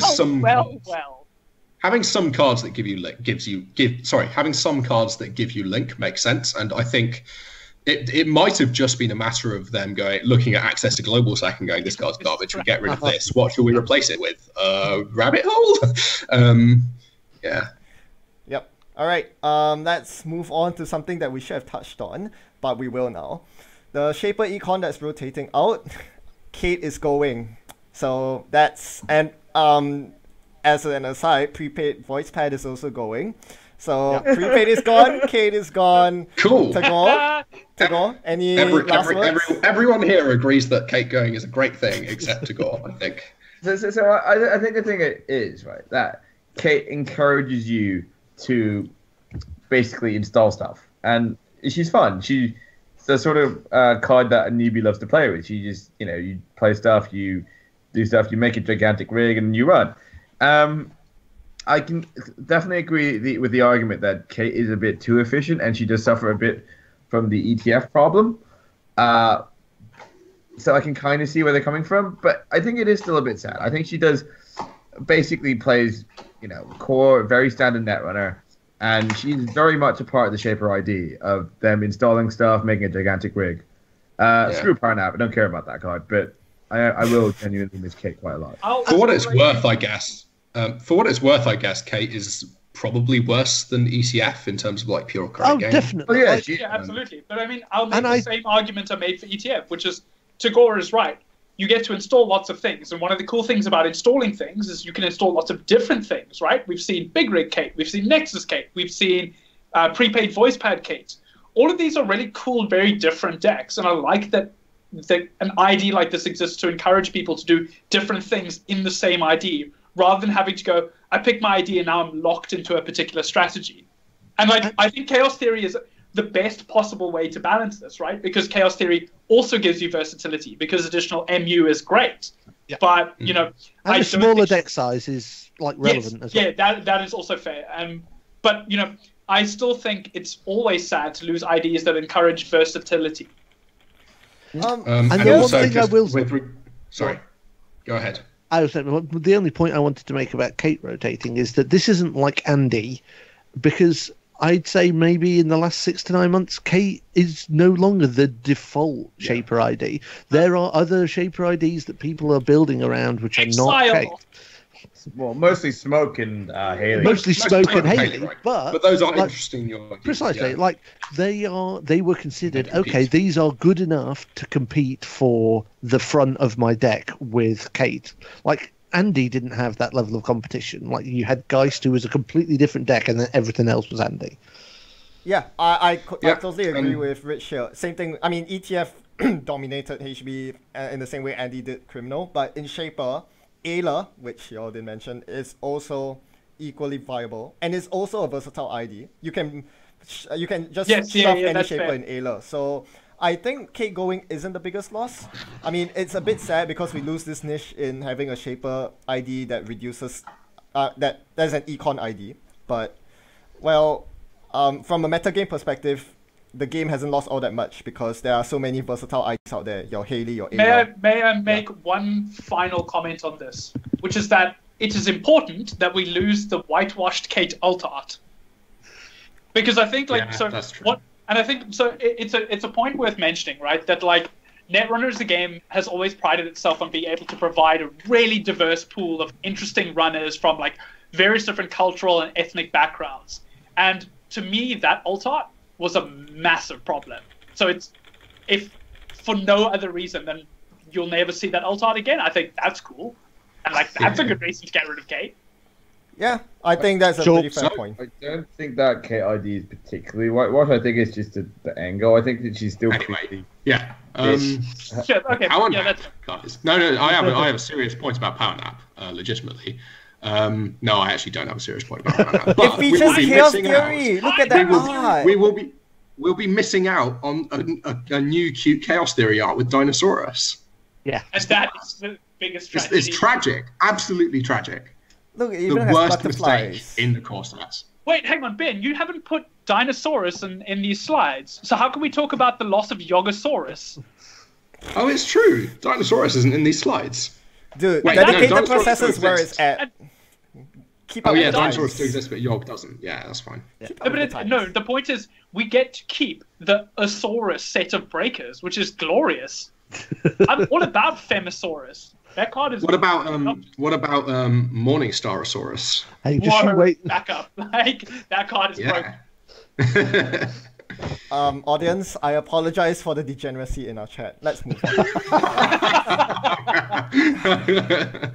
This is absolutely ridiculous. Test Run staying. I'm pleasantly surprised because I thought Diana's Hunt was going to replace Test Hunt. But it's cool. Yeah. Test Run Scavenge is still a good combo. Still a great combo, yep. Indeed. I mean, And it's now very the combo that Diana's makes Hunt. sense, which is great. Okay. Alright, moving on to neutral cards. Ring ring. Yeah. It's Mr. Phones. Hello. Mr. Phones. He stays. So yeah, It's a kind of crazy decision. Yeah. I don't know what I think about this. Underworld Contact. It seems so weird with Blue Moose being in the game that Underworld Contact is kept in Core 2.0. Surely that just seems truly bizarre. Like, this seems to be like it has to be a Sunny decision, right? That deck is so slow, you can't just deny it more sources of economy. Yes. I suppose so, but it has Blue Moose now, right? Like, I don't know. Yeah, but I mean, that is a deck that has a console that is 8 to install, breakers which are 4, 5, and 6, and can cost an eye-watering 4 credits to break through like many crappy barriers, right? Like, this Wall of Static probably. Yeah, it's 4 to break this enigma, but 2 to break any next silver. Hey, doesn't that card rotate? Yeah. No, bronze is gone. No, bronze rotates. Bronze rotates. No. Yeah, but luckily, it's been replaced. All right, here's my issue with Underworld Contact staying though, because it staying means that Katie Jones is going. It means that Lucky Fine is going. Yeah. I was actually going to make a point about this. I had in my notes written down is Katie Jones is a really sad one to me to lose, both from a mechanics perspective and from a theme perspective. I think Katie Jones is really cool. I like her. She's quite iconic, isn't she? Exactly, and I think losing her as a character Netrunner is very sad. I would like to see her return in some form on a future card. Michael, if you're listening, make it happen. But why didn't Katie Jones get a demise card? Yeah, exactly. Right. And so the thing I like about Core 3.0 confirmed. What I like about Katie is that she's a kind of push your luck card, which teaches you the value of not letting your resources getting attacked. I don't think that she's a push your luck card. No, she's not. Well, with MCA, she almost is. Yeah. No, because you just take the money off her and then MCA her. You can't do that. You can only use the click ability on her.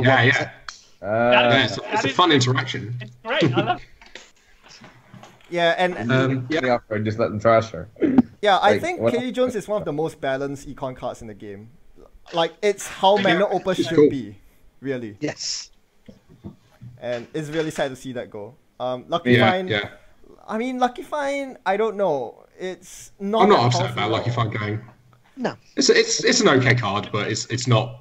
It's okay that it goes. It's not the worst. Ultimately, no one was ever going to play it with prepaid disappear. No. Yeah, no one's going to play without prepaid. Starlight Crusade funding, adjusted chronotype, Lucky Fine. Well, yeah, because you're desperate. Yeah, because Starlight Crusade funding is. Oh wait, no, that's rotating. It's really. Yeah, of course it's rotating. Yeah. Womp womp. Okay, I'm quite sad about. Yeah. Go on. I'm going to be quite sad about John Mass going. Yes, I wanted to bring up John Mass as well. Poor old John Mass. Yeah, it's a very What's he gonna do? high risk, high reward card, don't you think? Yes. And again, another card which encourages people to do what the game is about, which is running, but not running recklessly. And I joked a minute ago that why didn't we get a Casey demise card? But a John Masanori demise card would have been amazing. They finally caught up with him. He finally couldn't shake the tag. World of internet babes, right? We know exactly. Yeah. The reason why he disappeared without saying anything is because he literally just stopped being a physical presence. Oh, John Mass. Yeah, no, and I think John Mass is a really cool card, and obviously he's a bit of a crim card in disguise at times, but he works quite well at Anarch as well, right? And I think it's a shame to see him go. I actually would be really happy to see him in a Valencia deck as an additional draw option. Yeah, absolutely. Yeah. Yep. Yeah. Do we want to cover prepaid? Is anyone sad to see that go? I honestly think. No, I don't think anyone cares about prepaid. Excellent. Can we discuss? Sorry, Tagore, you were saying? Can we actually just discuss prepaid, guys? No. Yeah. Yes, we can. Like honestly, I think losing prepaid is a bit of a well, it's not a disaster, but it's definitely quite sad.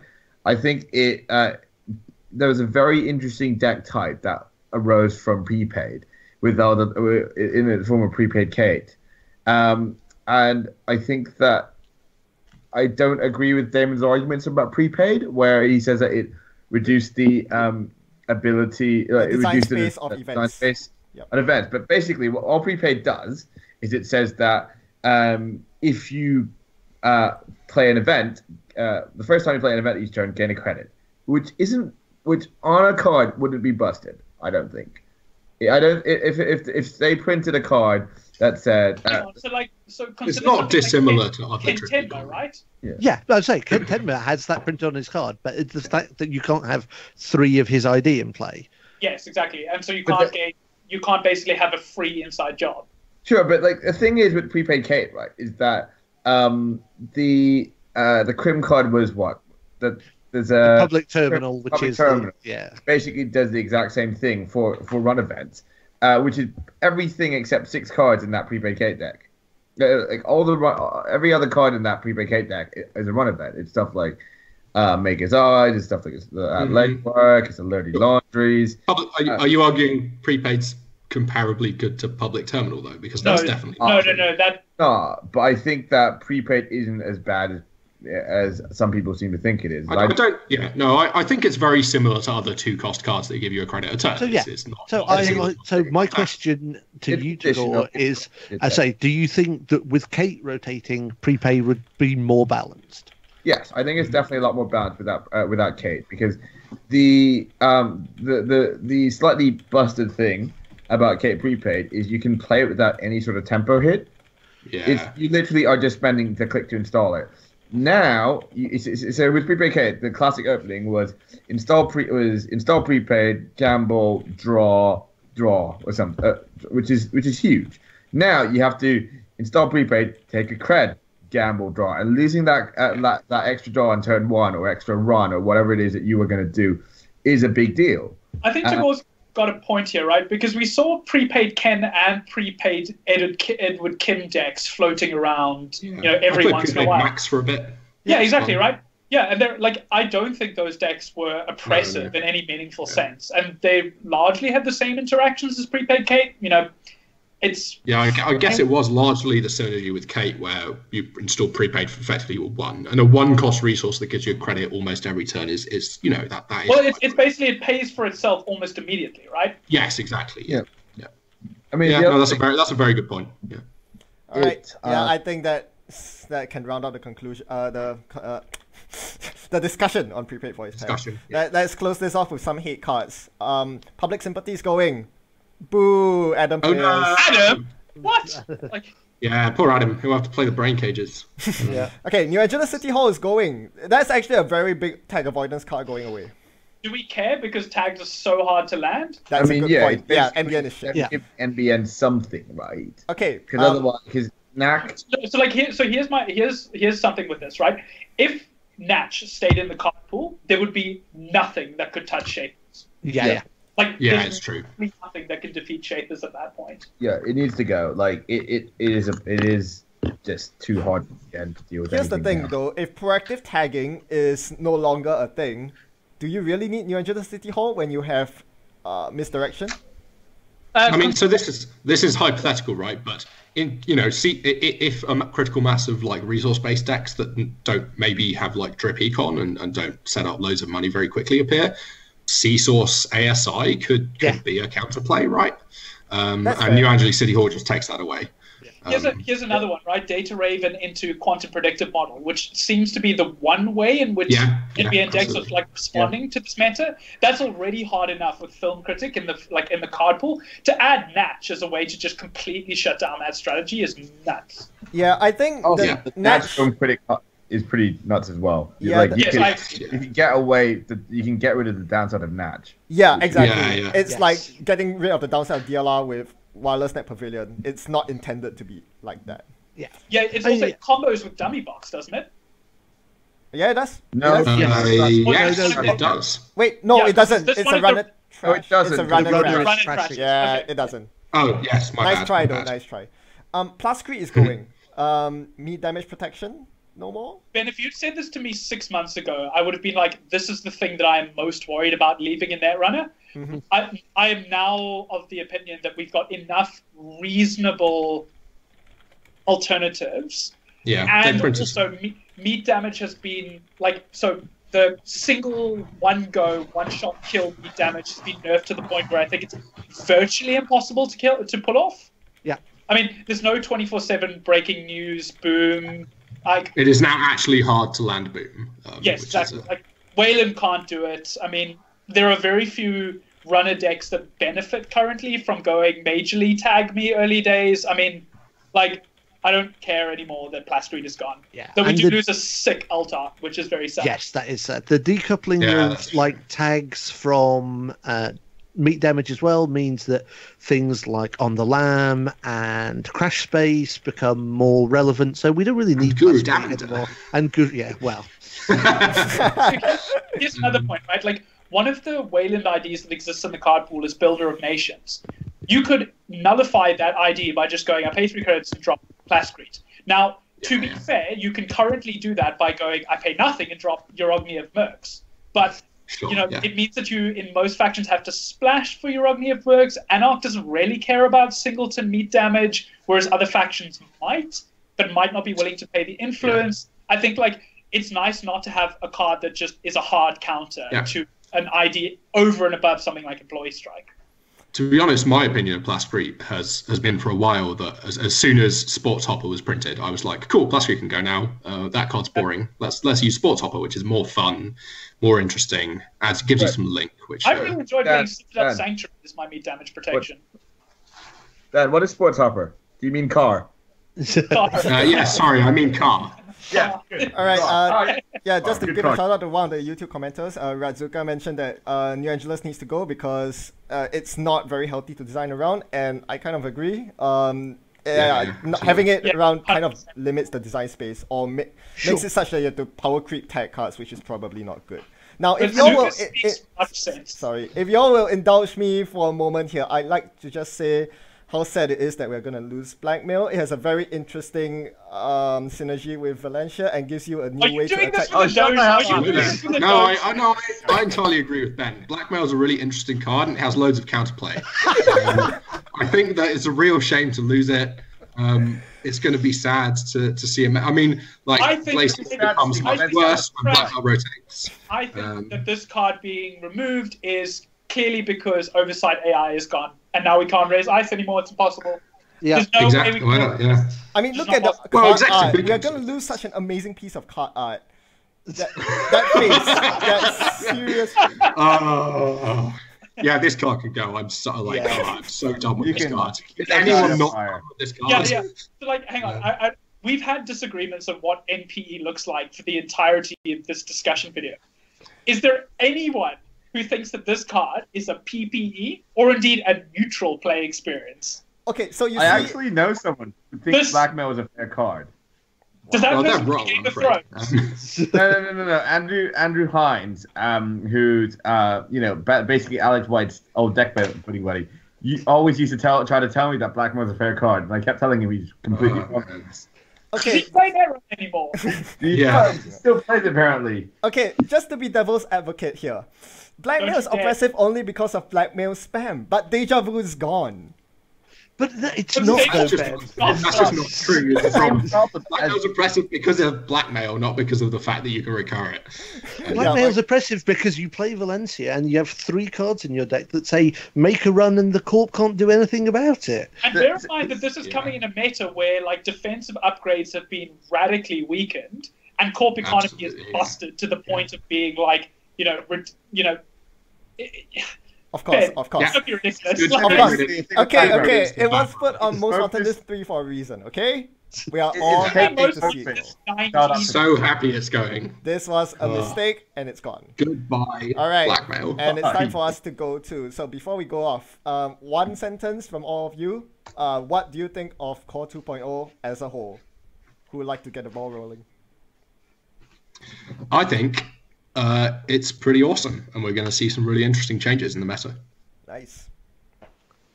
I think it's great for the people who are interested in playing Netrunner and not necessarily super into the competitive side. And I think the competitive side will have a lot of fun figuring out what the Wild West looks like for the next few months. Awesome. Tris? Tagore, do you want to go? No, you go, Tris. Sure. I'm nervous-sighted.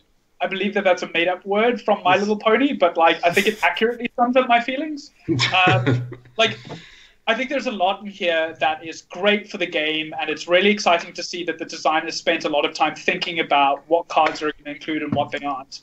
I'm worried about where the competitive meta game goes because of the interactions with some core set cards and some cards that currently exist in the card pool. Until One we sentence, see Tris. One sentence. Fine, cool, whatever. Go to go. You can do your thing. I don't care. So I feel like overall the course is a quite positive experience, and they've taken out a lot of the more unpleasant cards to play against. However, I also feel that there are some very questionable card choices, especially on the corp side, especially for good old yellow. And I think that they might have gone a bit too far in nerfing yellow. But otherwise, I'm actually quite looking forward to trying out the new core environment. I think it has breathed some fresh life into the game, and I've heard of people who are coming back just because of this Core 2 announcement. So that's a positive in my books. Always awesome. Gruber. So I want Gruber back. All right. So we have went well past the 2-hour mark. So I think we'll call it a day. Thanks again, everyone, for your time and for this discussion. Thanks for having us. Thanks, Ben. All right. Thanks, Ben. Thanks, everyone. All right. And until next time, everyone. Happy net running. Goodbye.